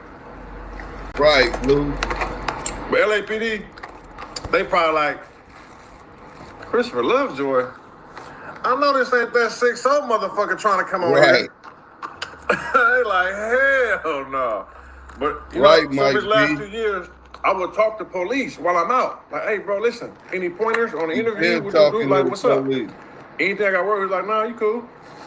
I'm like, but listen though, I'm like, what's up with all this social media stuff? Like, is that gonna stop me? I'm like, well, yeah, no. The main thing they be on is gang affiliation. You got any gang stuff on you? So when you fill out your personal report, right? Every job you ever had, every school you ever went to, every address you ever lived at, every time you came in police contact since you was 14 and up. That shit took days to jot down every job, every address, every police encounter. Zorro.com knows that every job is important. And for more than 10 years, Zorro.com is uniform. Everything. Love's Boys said it took him days to fill out that police application. Days to hand over all his personal information. That's how serious he was about becoming a cop. So I'm like, it's worth a try, you feel me? But they wasn't going for that. They're like, so look, when you fill out, like, do you have any gangs? Right, Mike B. Tatted on your body, branded on your body. I'm like, yeah, but not really. Like, what you mean? Love Boys didn't just fill out an application. He went from that to having a full conversation with someone about his gang tattoos. So clearly it wasn't just paperwork. He was down there discussing details, probably getting vetted. He's not telling us the whole story. That's obvious. So basically, Love Boys went down there to debrief. When a guy like that walks in saying he used to be in a gang and now wants to be a cop, even if he doesn't pass the physical exam, they'll still pull him aside and say, "We've got other work for you." And that's exactly what's been happening. He's been working with them this whole time. All he really wanted was the badge, something official he could flash around. But we all know the truth. He's been with them from the beginning. I say, I got a double R. When I'm in the hood, it means Rich Rollin. But when I'm playing football, it means Rolls Royce. Over here, I got an SC. In the hood, it means 60 Crip. But when I'm outside the hood, it means USC, University of Southern California. He's down at the LAPD explaining the meaning behind each of his tattoos. Like I said, his whole intention from the beginning was to go down there and debrief. But what's really cold is that after the LAPD turned down his application and denied him employment, he goes online and makes this statement. It's still 6-0. It's still 6-0. Who put you on, Crip Cop? So, let's get this straight, right? EddieBoy is getting reported to by Lil Wicked. And he's telling 600 what's going on. So now you got Cowboy saying, Lil Thundercat saying that nigga Lil Wicked is reporting straight to the Johnnies, because these niggas is the Johnnies, nigga. EddieBoy and the Crip Cop. This is on a post by Roz. Y'all see that big EddieBoy? I thought he wasn't a gangbanger no more. So why you don't go by your Muslim name, brother? Is you Is you undercover also? But look, he liked it. You would think nothing about it. He liked the post. The post was on Rod's page, right? So what we gonna do is we gonna go this way. This is the post. They spanked Huey, Big U son, Duck Dynasty on the Rollin 60s. They spanked Huey, Big U son. This is what Rise A talk about. This is he's speaking as if he's the voice for Big U. After he called Big U a rat, after he and didn't pull up. And then he's liking Rise post about Big U's son getting unalive. Hashtag free Big U in the chat. And now you got Cowboy telling y'all that this nigga is working with the Crip Cop and Crackhead Eddie. And they the law. When people show you who they are, you gotta believe them, man. You know what I'm saying? But look, we've been live too long. Yeah, I can see your comment, Omertha, whoever that is, Omertha.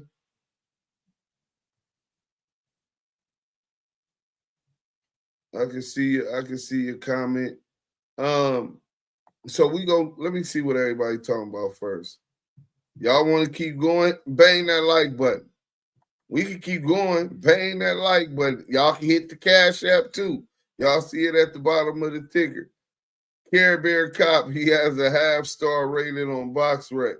He said he gave himself the name 600. What reputable OG vouched for the Crip Cop? This is very disturbing, very disturbing. And then he goes to court, Big U court date. Didn't pull up for the fade, but goes to his court date. He got all undercover police tattoos. All the tattoos he got is really not 100% gang tats, but they tattoos that undercovers can use to blend in. Man, 1 foot in, 1 foot out. Condolences. Same thing with Crackhead Eddie. We finna go to Crackhead Eddie page. Let me see. Drop a 1 if y'all want me to keep going. You can't be mad at his father all you want. What kind of person take it out on his kids? Let's ride. Yeah, that's nasty work, bro. So let's go to Eddie page. Crackhead Eddie, man. You know what I'm saying? I'm going to pull this up real quick. We're going to go to Crackhead Eddie page, man. You know what I'm saying? Damn, it's 50-50. Hit your brim and hit your rolling. Okay. They kept it, keeping it 50-50. Damn, that's crazy. Even though we passed him up, y'all ain't got no respect. So EddieBoy won. He still go by his gang name, but he said he's no longer a gangbanger, but he still reps the Crenshaw district. And if you to believe Cowboy, and if you to believe Cowboy, he's being reported to by what's the dude name just got knocked out? Big EddieBoy won. So check this out. Good looking out for the $20 Cash App. Really appreciated that, everything given. Let me see. Andrew Van Veen, good looking out with $20 Cash App. Everything donated to the Damu Kiwe Conversation is appreciated. It really helps us out. We definitely need it and can use it right now. The state of affairs, Big U, Brick Baby, Crips and Bloods, the gang culture. Why is he talking about that? He reported all the back doors in hot water, all cold cases have been reopened. Let's listen to this. He knows a lot. Listen. Morning, Pete. He talking about all the cold cases, so they ain't done with the Big U indictment. Thanks for letting us know. We already know that they come with a superseding indictment. I've been saying that since the get-go. But listen to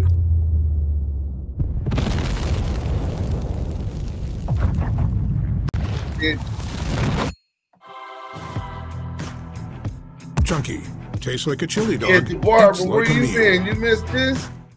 Harold has metastatic This was prostate an cancer. instant But classic. like you, Harold has stuff to do. And we He going takes up new right background. now. I'm gonna make this quick and short so everybody can get an understanding on what's going on. There's been some news coming down my pipe, which is very credible. I know it's credible. And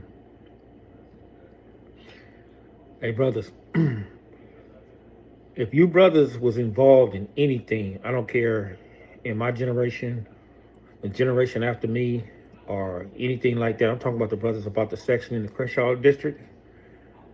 Hey brothers, you brothers got to be mindful, man, that somebody or some other individuals, a lot of individuals, bro, they over there, they done leaked a lot of information, bro. They done leaked a lot of And information. They How does EddieBoy know that they done leaked a lot of information? How do we know? Oh, yeah, he told us that they put him to the side and he talked to them people. Lacey has opened up the door for all that cold case stuff. And They talking about cold cases and murders. I don't know Nasty what work. brothers did to other individuals over there, man. I don't know. I haven't been around there, man, in over 3 decades. But bro, these individuals, either they already been informants, or these some scorned individuals to the point where they got a task force, bro, and they working double, triple time to get this information and to close these cases, bro. And you got to know, man,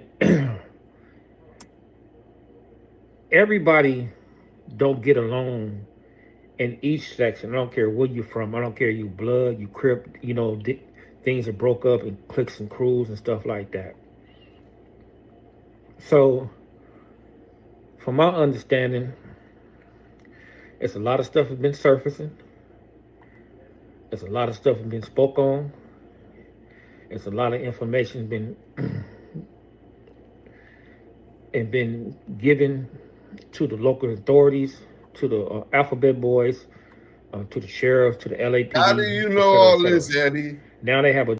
Ask y'all, how do Eddie know that what they talk about? You know they talked about some cold cases. How do you know remember Big U's indictment, the evidence and discovery in Big U's indictment is filed under a protection order. They don't want people to get it out because they're afraid of the informants' names getting out there. So how is Eddie getting all of this shit? And this is who Lil Wicked is reporting to. Joint task force where we're gonna flame these they on a niggas up, mission bang that like to close button. all these cold cases, bro. And then, brother, if you had anything to do with that, man, I advise you to take the precautionary measures to either parachute, to get on,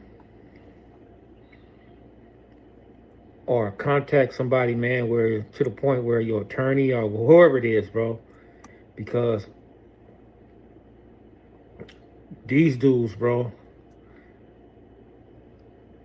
they giving y'all up, man. You know, it's like, it's sad to see and it's sad to say, because it's like, once you join an organization like that, or a section or a community like that, you don't expect your own people to do you like that, bro.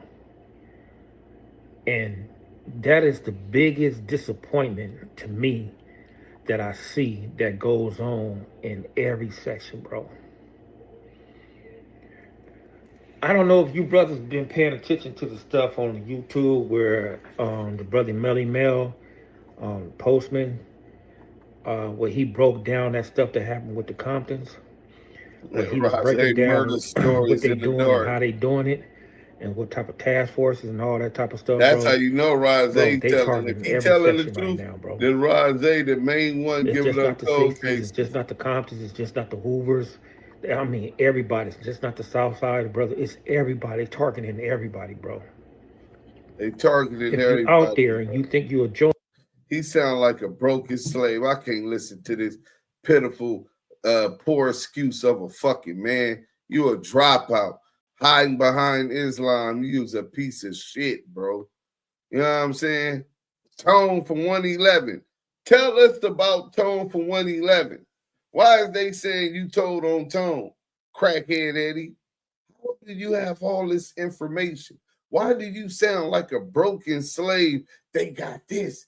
They got that. Them the ones you got to be worried about. If you ever caught a case, and as soon as you catch your case, hey man, look man, they got us, man. They investigating all of it. Listen, man, we just might as well just cooperate and tell them everything.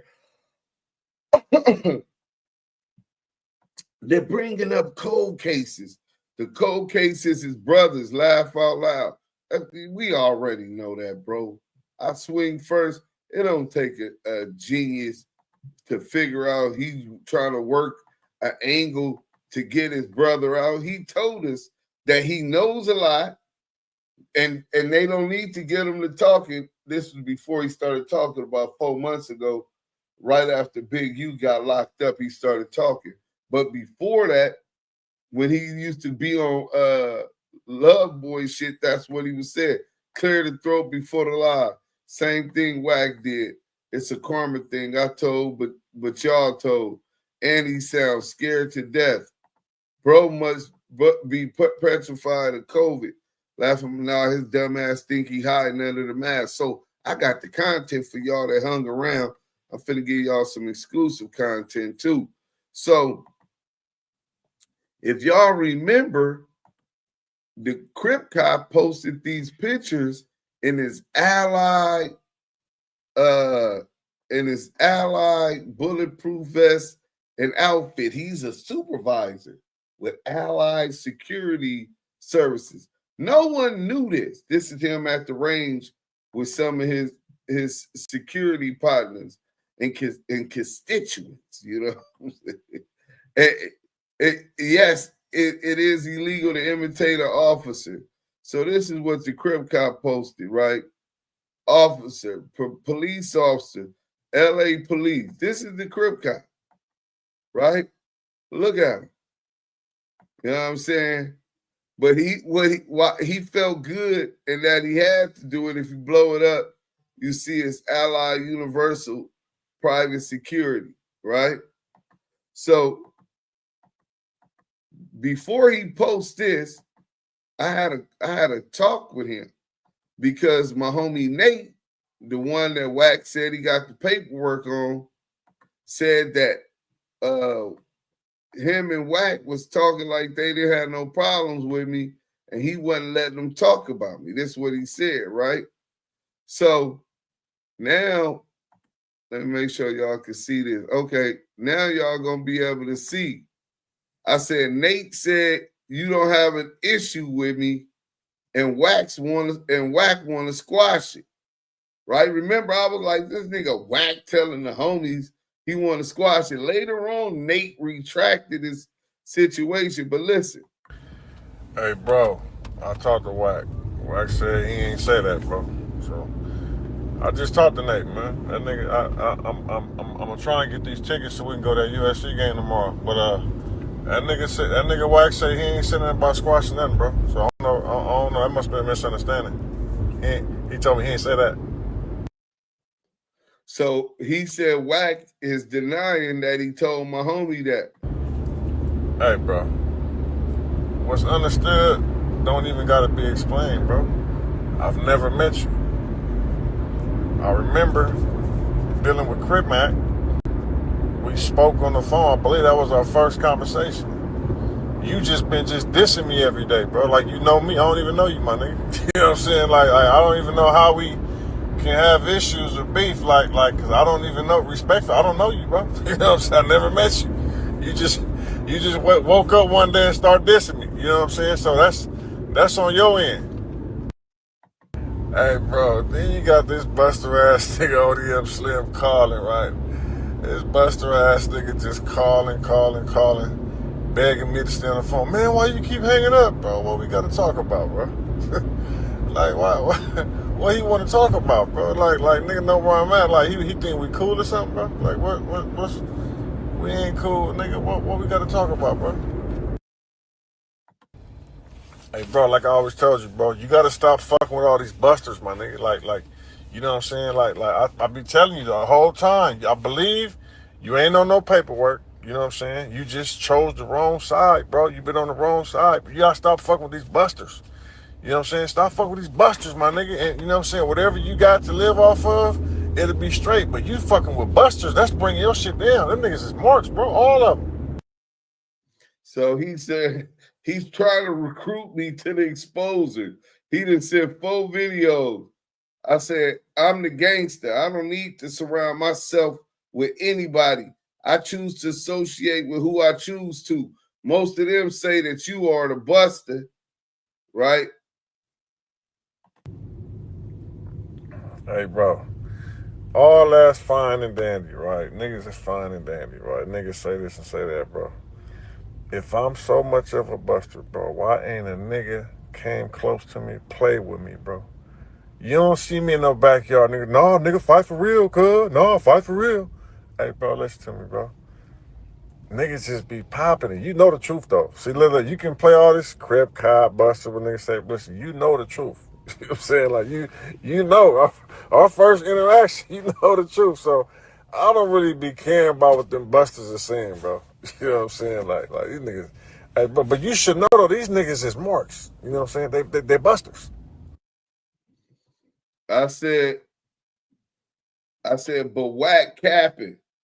He stated that he didn't want further issues with me, but now he says otherwise, so be it. Let's link for the fade and get it over with. So I'm pressing, right? I'm gonna be real, bro. You probably should just apologize to Wack, apologize to me, apologize to EddieBoy, you know what I'm saying? And then if you apologize to us, bro, we all as men. All we can do is either accept it or not. I'm telling you, if you tell me you apologize to me, I'll accept your apology, bro. As a man, I can accept your apology because I don't believe you ever shot at me. You know what I'm saying? I've never met you in person. So words, just words. If you say it's just content, bro, you know what I'm saying? I would like to be your friend. Then, you know, I would accept your apology, bro. Be his friend. Like, I ain't that nigga. Ain't that a bitch? You think I'm looking for some friends or friends with the Crip Cop? Get out of here. I said, nah, I seen you as Allied Security this morning on your new assignment in North Hollywood in a truck, right? So this is what he don't know. He talking about all of this. So I told him and exposed to him that I got the call and seen that he was working with Allied Security in a truck in North Hollywood. Dead homies, nigga. That's how you shake these scary ass weenie the Pooh Bear ass niggas heart up. These niggas heart pump Kool-Aid, blood. Dead homies, nigga. I just read your message, right? Like, you can't be serious, bro. You can't be serious. See, I'm trying to get your way out, bro. Hey, listen. You can't fuck with me from the shoulders, bro. I'll dog you out, bro. Like, don't even play with me. You know what I'm saying? So don't even say, let's get a fade. I'll beat the shit out of you, bro. Like it ain't nothing to talk about, bro. You know what I'm saying? Like, aside from all the trolling, it's the reason why none of them niggas came and played with me, bro. It's the reason why none of them niggas came close to me, bro. It's the reason why all them niggas avoid me, bro. So, you know, but you can't fuck with me from the shoulders, you know what I'm saying? I think you know that, you know what I'm saying? Like, come on, bro. What you talking about, a fade? Come on, bro. I made my name off of knocking out big niggas, but hogs, niggas with stripes, use a nobody with no heart, nigga, use a buster. But look, he was popping it like that because he hadn't seen what I had text yet, where it said, nah, I seen you as Allied Security this morning on your new assignment in North Hollywood in a truck. I decided you present no threat to me and told niggas you not worth it, right? So now he done got the whole message. Yeah, bro. Listen, bro. I've been working for that company, bro, for years, bro. So whenever they call me, I'm in town. I pick up all shifts, bro. We slide all over, bro. We be all the way in Pomona, nigga. The Orange Line, North Hollywood, nigga. We go. That's where nigga, he was Topanga, seeing that. Nigga, we go all over. That's where he was seeing that, at the Orange Line in North Hollywood. Dead homies. You know what I'm saying? So he was popping all of that shit until I told him that. Then he said, man, I've been there. I've been working there. And then that's when he bro, East LA. They built another one all out to East LA. We in Long Beach. Like, come on, bro. That tell you right there. Niggas see me on the regular, bro, every day. That's what I'm trying to tell you. Like, you don't see these niggas nowhere. So now he know that I could have pressed that button. You said a threat. Hey, listen, bro. You don't even know 600, bro, like that, bro, to be knowing what a threat would be, bro. Once again, it's the reason why niggas don't play, bro. Like, come on, bro. Like, you know what I mean? Like, a nigga, I don't even be on that, bro. Like, niggas would have, like, come on, man. Like, it would have already been what it was going to be, bro. Come on, man. You gotta understand, bro. Like, this is why I stay away from the hood. It was I gonna stay be outside what it was of LA, gonna be. because I know what he said. You already know it could have been what it was gonna be. Yeah, nigga. If I wasn't under federal investigation, and if I was about 5 years dumber than I am right now, I would have told the homies, go ahead and get that nigga what he deserved, nigga. You's a rat cop, nigga. A piece of shit. But I don't got no bail money for the homie. Right? Why would I want him to risk his motherfucking freedom, take himself out of his family's life, a father, for a rat piece of shit? That's something the Crip Top got to live with, not us, nigga. That rat shit he did on Big U, he got to wear that shit, not us. So we'll let God and the universe bring him the karma that he got coming. We not going to involve ourselves. He presents no threat to me because I don't do crime. He can't put me in jail. So yeah, let him go. Don't even trip.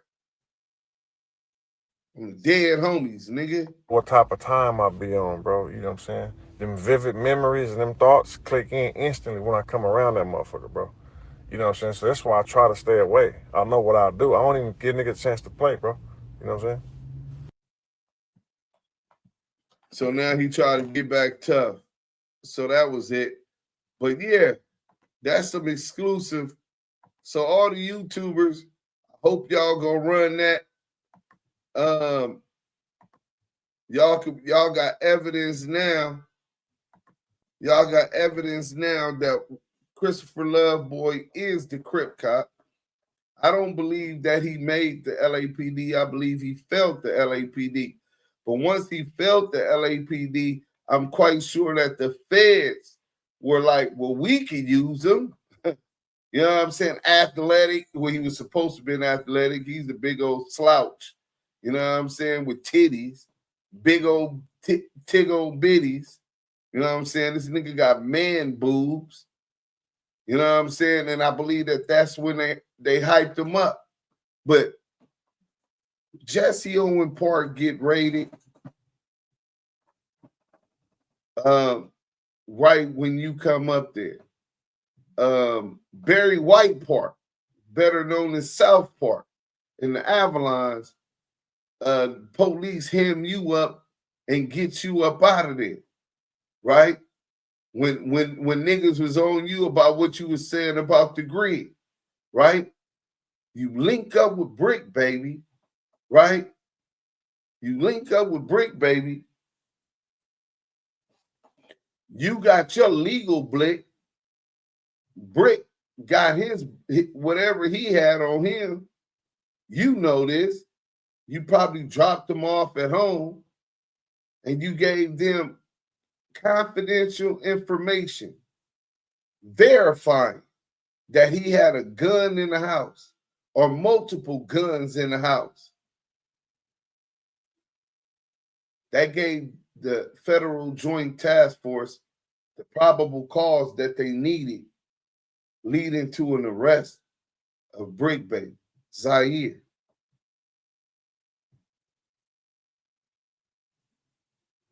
The Crip cop, Christopher Lovejoy, is the one that brings Crackhead Eddie out. Crackhead Eddie gets confronted. Brother, you telling people Big User told on you? Oh, no, man. Well, 600 and Whack 100 said, no, man, I don't know where they getting that from. I don't know nothing about no podcast. I'm a Muslim, brother. I'm just trying to get my brother out of jail. You trying to get your brother out of jail and replace him with somebody else. So who is it, Eddie? Who you targeting? Because after that, you came out on the beach with 600. After that, you're at 600's fake-ass fight in Pasadena with 600, Loose Coochie Ashley, and CS2 back. Do y'all believe that the feds haven't debriefed Eddie Boy about everything that he known now that he dropped out? Knowing that he hated Big U, knowing he had beef with the 60s because he said they backdoored his brother and got his brother in there, allegedly. I mean, that's what the write-up said. Now,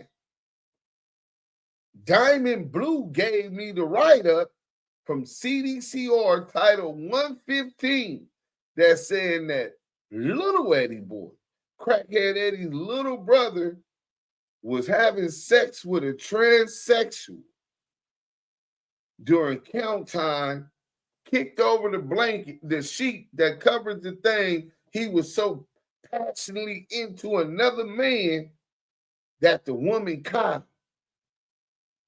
And he said, I'm sorry, CO. If I knew it was you, I would have had my clothes on. Now, I don't know Diamond to write no fake paperwork. Wait, that wasn't paperwork. That was that. What if Diamond? Well, maybe Diamond did well on, but whatever. In any event, Pop LQ told me it was validated. It was legitimate also. So your Muslim brother already vouched on it, and Diamond. That's two people corroborate. That's enough to believe that it is true. So in any event, you talking about you want to get your brother out of there because he in there doing the Sodom and Gomorrah. You know what I'm saying? He like chicks with dicks. You know what I'm saying? That's what the little Eddie Boy allegedly is into chicks with dicks. You know what I'm saying? And Crackhead Eddie want to bring them back around closer towards Allah and the Muslim community. You know what I'm saying? He wants lots of people to leave Sodom and Gomorrah. You know what I'm saying?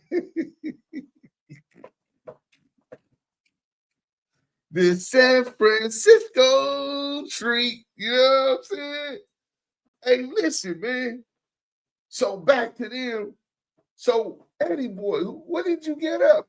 Where's your statement at?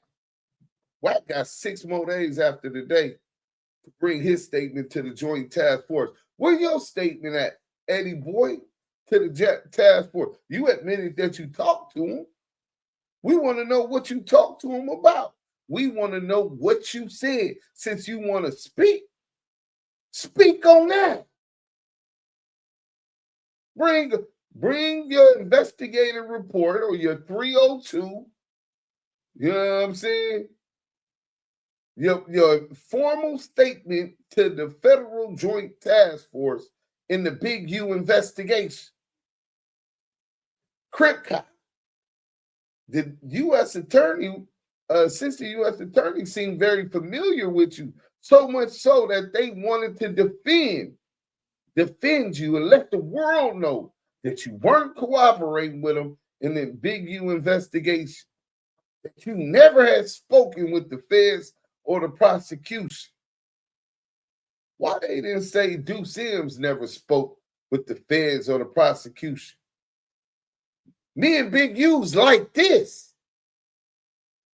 Some people in my comments even refer to me as the red Big U, right? The red Big U. Me and his brother talked almost every single day. We didn't miss 2 or 3 days. They never came and talked to me. But people don't know that. Why didn't they say Lamonte Sims, Duse Sims, is not cooperating with us? Me and Scandalous talk every day. Why they didn't say, and most Scandalous Los Angeles TV has not talked to us or investigated? Why isn't the Assistant United States Attorney defending us, but feels the need to defend them? You read that order in Big U's bail order, where the government is asking to deny his bail because informants have already retracted and said they wouldn't testify in publicly about whatever rat shit they did behind closed doors, and that the court should protect these people. I see them protecting Love Boy and EddieBoy.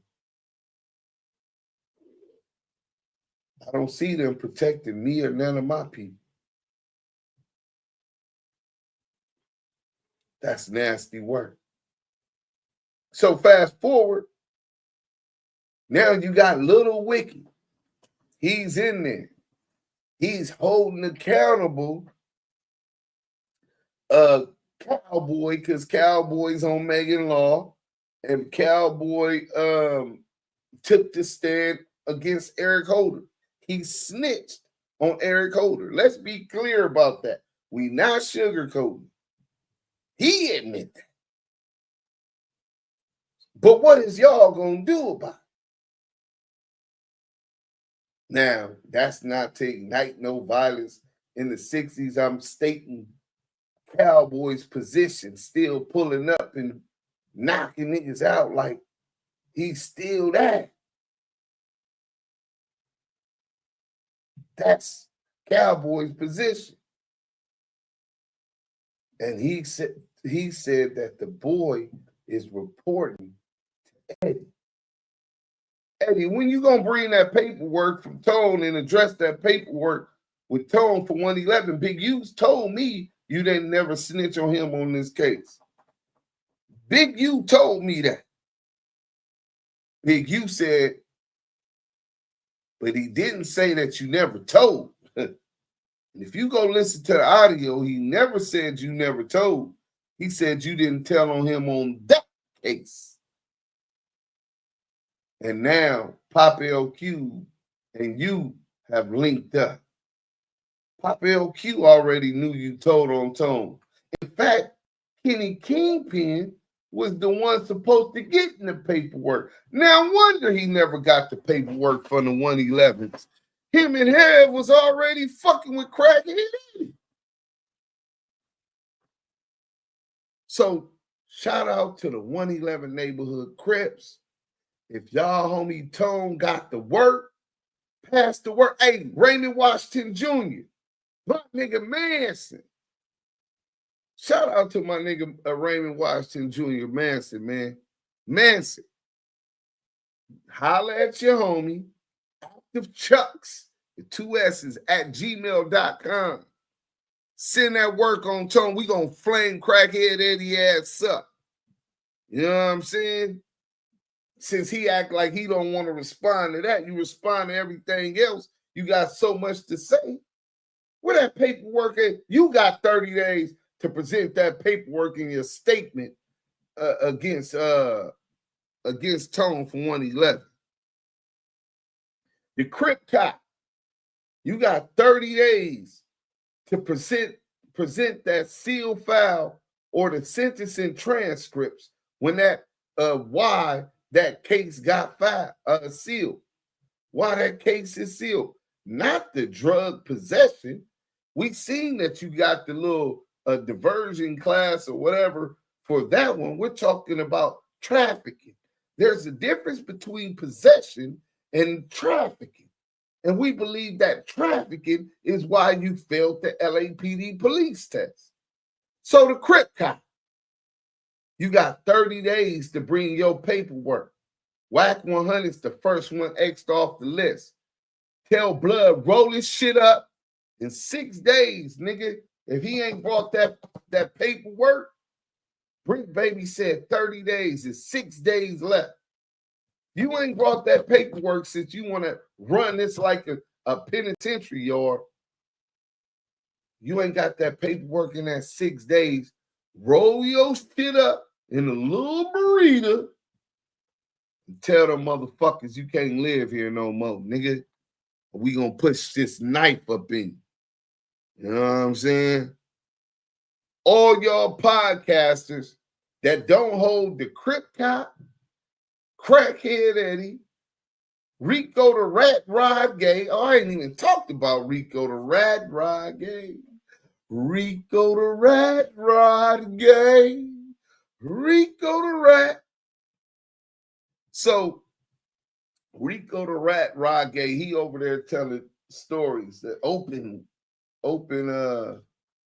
cold cases. You know what I'm saying? Telling stories implicating people in murders on his channel. So you can imagine what he told the feds. He mad he can't go back over there. But didn't nobody tell his foul ass to do that to his godson, Lil Dominique? Nobody told you to do that. Defending a homosexual. They got on his head in the pen.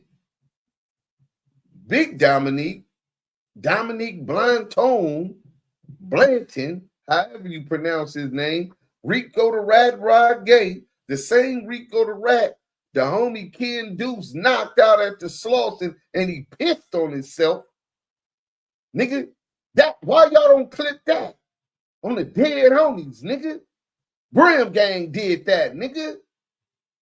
Caught that bitch ass nigga at the Slaughter, him and his homies. He was with some reputables, 6-0s too. You know what I'm saying? And the homie knocked him out. He pissed on himself in a puddle in the middle of the Slaughter swap meet, nigga, buying down at the hands of a Brim.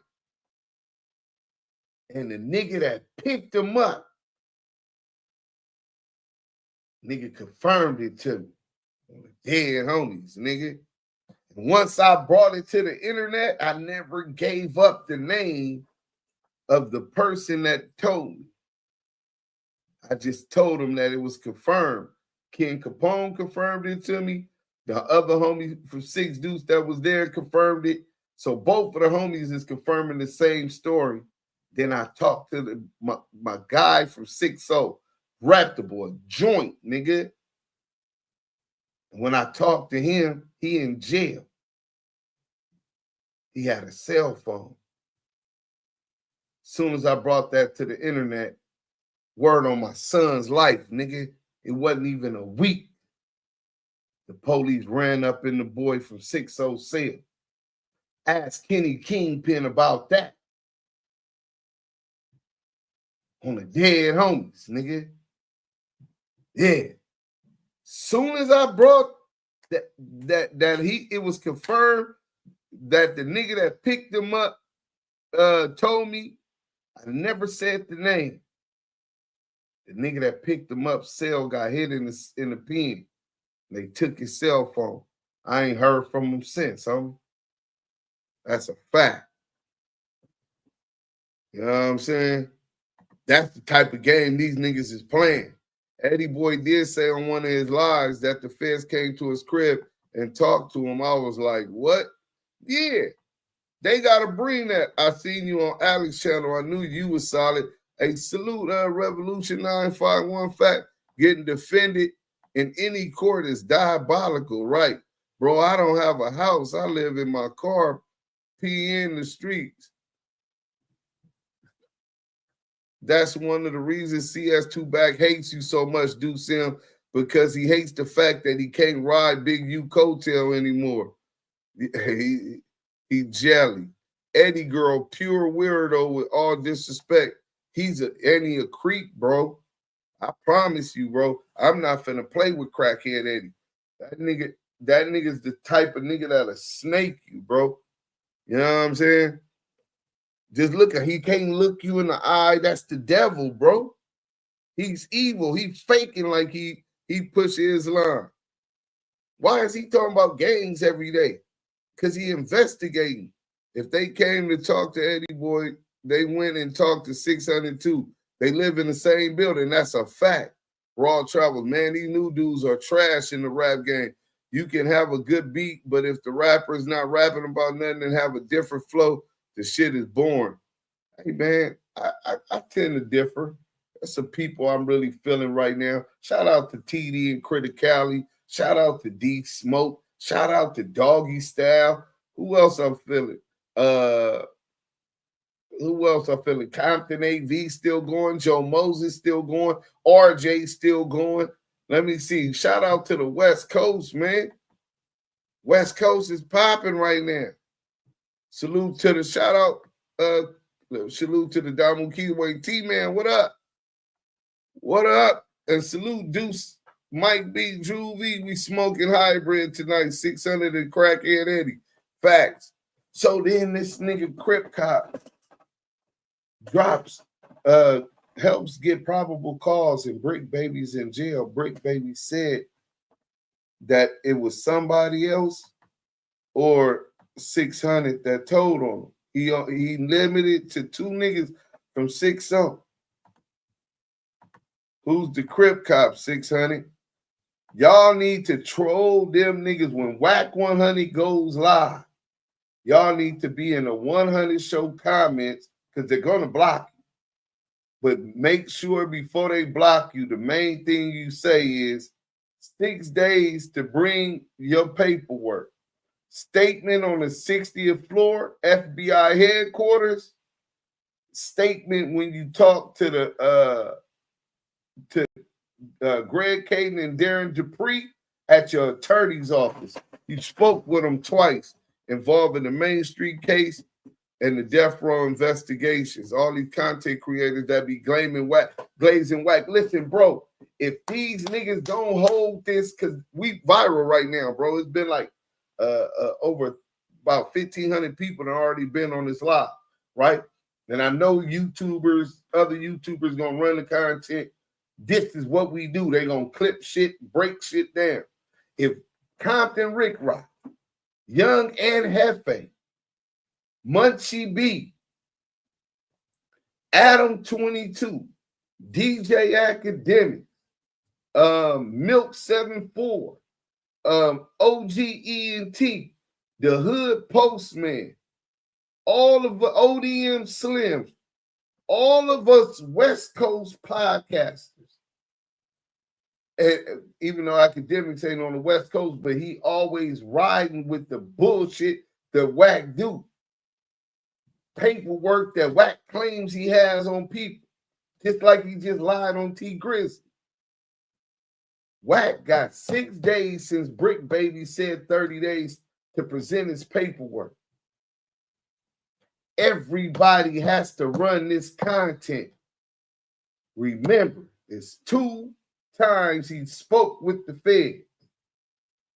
The first one at the Feds, he said at the FBI headquarters on a Sunday. On a Sunday, we going up. Conference room on a Sunday, right?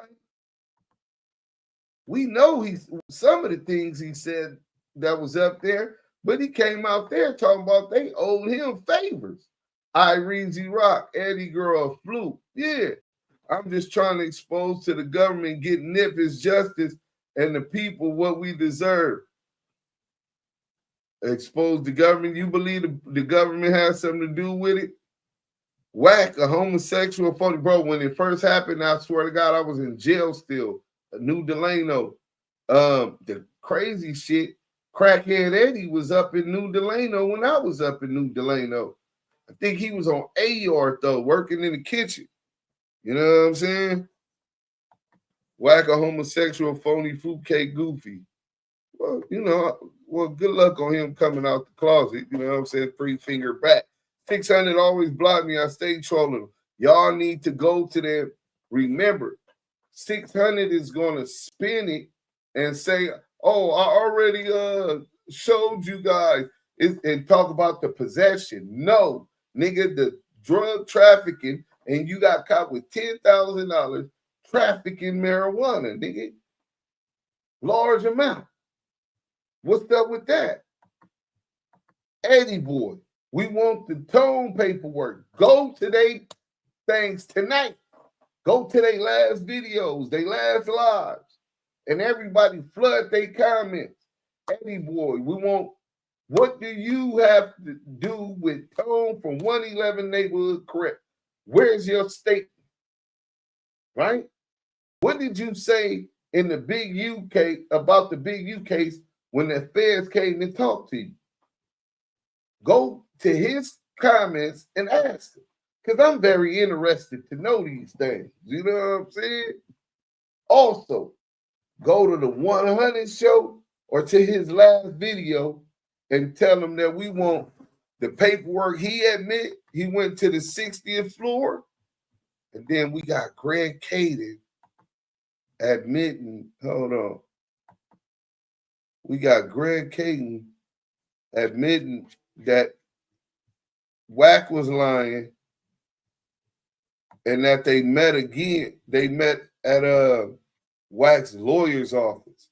So there's a major difference between meeting on the 60th floor in the upper conference room at FBI headquarters on a Sunday as opposed to meeting up at your lawyer's office, right? So let me go all the way to the bottom. I think it might be on the bottom. Detective Greg Caden says Wack lied. We finna show this right now. Boom. Bang that like button, man. We going up, though. Y'all clip this, too. I'm warning y'all now.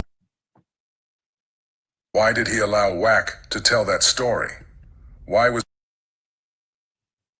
he willing to let the listener believe that he was the lead investigator in that case? The answer is quite simple. It's because Wack is a protected confidential source. Here's how that went. The guys that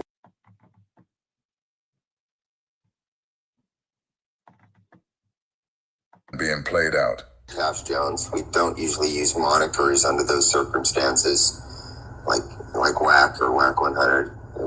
Okay, so this is the lead detective in the investigation. Did you guys hear 600 lie to the people also? Ask yourself, why is he going out of his way to lie like this? Either 600 is really this ditzy and game goofy, or he the police too. He has absolutely no idea how bad he makes the 6-0s look every day. So Greg, let me ask you, because the people want to know. When Wack brought you on Clubhouse, he introduced you as the lead investigator on the Stutterbox case. Is that true? Were you the lead investigator in that case? No, that's not true. No, that's not true. You guys just heard it. He just let us know that Wack lied again. Greg just said, no, that's not true. The thing is, Greg knew it wasn't true when Wack said it. So ask yourselves, why did he allow Wack to tell that story? Because they came on Clubhouse to lie, because I just exposed the CS2 back wiretap paperwork. 10 minutes after I'm into my live room on Clubhouse. Shout out Clubhouse Crazy TV. Go to CCTV. You can check that out. You know what I'm saying? Type in CS2 back, it'll pop up. But so they panicked, wasn't thinking right, didn't have their story right, and they brought Greg Caden and Reggie Wright Jr. on there, and they lied. The lead investigator into their case was Paul Fournier. His partner, Detective Michael Coet, the same Detective Michael Coet that said the only person arrested was Cash Jones. Let's go. Why was he willing to let the listener believe that he was the lead investigator in that case? The answer is quite simple. It's because WAC is a protected confidential source. Here's how that went. The guys that worked down in 77th Division, primarily a couple of investigators, a guy named Christian and a guy named Mark, they wanted to do a Main Street Crip case. And when they were doing their Main Street Crip case, obviously we're already dealing with Box on an unrelated thing, but now Box is wrapped up in this whole dilemma with Del Dog and, you know, all the shit that he had going on with those guys. So, you know, we were dealing with Box entirely on a separate level, or I'm sorry, for a separate thing. And they said, hey, we want to do this kind of larger federal type of case on Main Street. Can you help us? They're asking me, Greg, can you help us get this over to the federal level and to do an investigation on the federal level? Because, you know, some of these guys don't have that experience to know how to go from a local investigation to a broader federal investigation. So they came to me, say, Greg, can you help us? I said, yeah, absolutely. So the local police didn't know how to federalize the case. So the Main Street Mafia Crip case at some point did get federalized. Wack and them argues that it was only at CCB. Nah. Let's go. You guys think you got a good case here? Let's do it. So I helped them initiate the case. I helped them get up on a wiretap and, you know, kind of helped oversee it. They were really the leads on it. They had the intel. They knew who the players were. They knew what the history was. And I became aware of it. I started to realize, you know, what Box had to do with Shaq and what Box had to do with Del Dog and all of that. So that was it. I wasn't like the main. I was one of the guys that was directly involved, but more of like an overseer as opposed to. Welcome to Visible. More like an overseer. That sounds like a slave. Greg Caden is the racist that told that on the ground kind of guy. There you have it.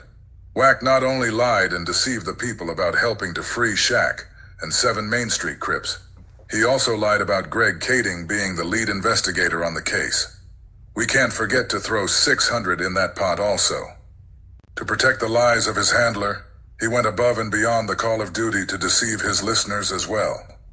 He even went as far as demanding Duse M's, Brick Baby, and Spider Loke to apologize to Wack for calling him back. Man, Wack on paperwork. Nigga, we got the paperwork. Nigga, his name is back. Right? And I heard multiple people say this. You know what I'm saying? Spider Loke said it on record. Brick Baby said it on record. And dude Deuce M, he said it on record. They all said on record, talking about my boy's a rat. What to do, right? So I'm like, okay. But y'all already knew he wasn't, because nobody never showed no paperwork. Y'all was painting some type of narrative that Wack was a rat. So what y'all do is, since y'all went out your way on a public platform to try to salt this man's name, y'all owe that man an apology. And that apology is going to clear your name in the streets. His name already cleared. Before I end part 2 of this video, I want to read a small excerpt from Greg Caden's book, Murder Rap. I'll be reading from chapter 20 entitled Stutterbox, and it reads, "The fact was, the closer we looked at Cash Jones, the more it became apparent that he was supporting his comfortable lifestyle by simple hard work. When he wasn't on long-haul trips, he was running a number of small but completely legitimate sidelines, including distributing a men's magazine called Straight Stuntin'. It might have been sleazy, but it wasn't illegal. And as time went on, we gained increasing respect for the truck driver's entrepreneurial spirit. Now, I don't know about you guys, but never in my life have I ever heard a homicide detective speak so highly of a Pyru. Think about all the lies Wack has told. Think about all the problems he starts. Think about every disgusting thing you've seen him do or heard him say. Then ask yourself, how is it possible for a homicide detective to gain respect for a guy like that? The fact that Greg will come on Clubhouse for Wack to help him deceive the listener is more than enough to raise suspicion. If that isn't enough, though, this small part of Greg Kading's book should be a nail in the coffin. Have you ever heard Greg Kading speak that highly about Marion Knight's entrepreneurial spirit? Next time on part 3, Greg is going to give us a little more insight about CS2 back and who Mark Stevens and Del Dog were talking about on the wiretap transcripts. Please stay tuned for that. And if you enjoyed the content, please hit the like button and the subscribe button. And don't forget to hit the bell to receive notifications in the future.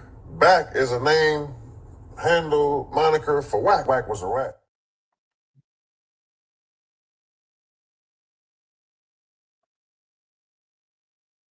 So let me close this one. All right, so we got that.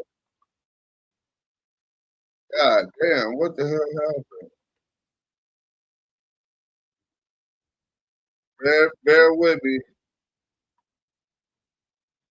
All right, hold on. Let me get this.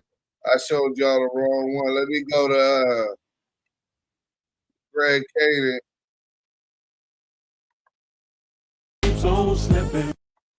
Main streets. We also reached out to Detective Kading, as we were interested in hearing the details in his words. I'll let Wack tell the story first. Then we'll hear what Greg has to say in response. The officer Greg Kading and Darren Dupree or some shit. Yeah. When we coming outside on the stairway, me and my attorney, they stop us. They say, look, man, we can't afford this harassment lawsuit you file. You know, I'm beyond the gated community. I'm claiming I'm embarrassed. I got to move my family. My wife is traumatized. She kicked my dough in. I'm putting extras on it, right? Right. They said, listen, man.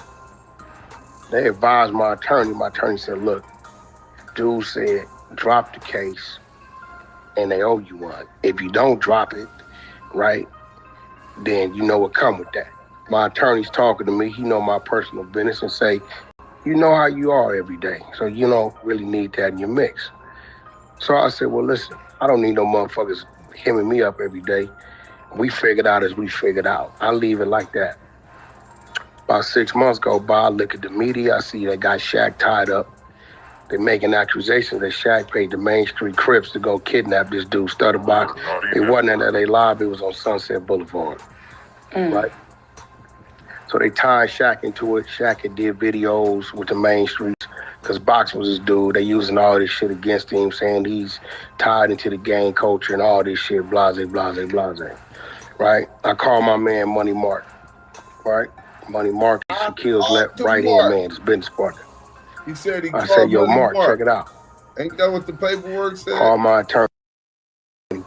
Tell my attorney, I said, put you online with that federal officer. Have your attorney call that federal officer to the stand. But first tell him to call Box to the stand.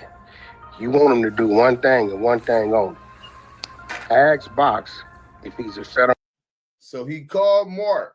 That whole Main Street shit, that was I caught the dog. I thought he talked to Mark. He talked to Mark. Dog didn't want to talk to him. Let's go. Informant, documented. Everybody from LA is in the courtroom. He's gonna lie. Trust me, I know he's gonna lie. When that happens, I'm giving you a jewel because Shaq looked out for me. Right? I don't need this favor, so I'm passing it to you. Remember, have your attorney call this Greg Kading in, have him take the stand, and then let him tell the judge and present the documents he had, the fingerprints, all the paperwork, the payments they've been paying this dude every month to show that this dude is a federal informant. At that point in time, Box has perjured himself on the stand. Whatever allegations against Shaq and anybody else tied to the case, they got to kick it out. I lay back. Money Mark calls my attorney. My attorney called me. I said, yeah, give him that information. That favor they owe me, let them use it. He need it. I don't need it. Because they got Shaq in the trick bag. You can go to Google. That shit is still on Google. They do all that. Sure enough, he get up there, Box under oath, denies it, all this. They call Greg Cadens in the motherfucker. Greg Cadens come in with his file, hands it to the judge. The judge open it up. I guess, I don't know, it's some type of contract you sign when you signing up for these type of things, formal programs or whatever. The judge looks at it, calls, makes sure it's authentic, throws the case out. Not only does Shaq walk, but all the Main Street Crips walk too that day out of court. That's how that happened. All right then. Damn, Wack, you the one that saved Shaq then. I saved Right, I was about to say and that. all the main streets. Just real shit. Okay, all of that is absolute bullshit, except for the fact we met him at his lawyer's office. We sat down. We said, "Here's the deal, man. We've had this case against Met you." him at his lawyer's office. Listen. All right then. Damn, Wack, you the one that saved Shaq then. I saved Right, I was about to say and that. all the main streets. Just real shit. Okay, all of that is absolute bullshit, except for the fact we met him at his lawyer's office. We sat down. We met him at the lawyer's office. So you met him at his lawyer's office. That's one meeting. He said he met y'all in the conference room on the 60th floor of FBI headquarters. That's the second meeting.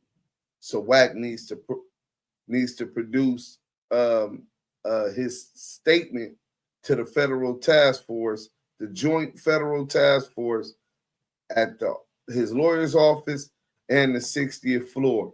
He got 6 days, bro. We tired of playing with this rap.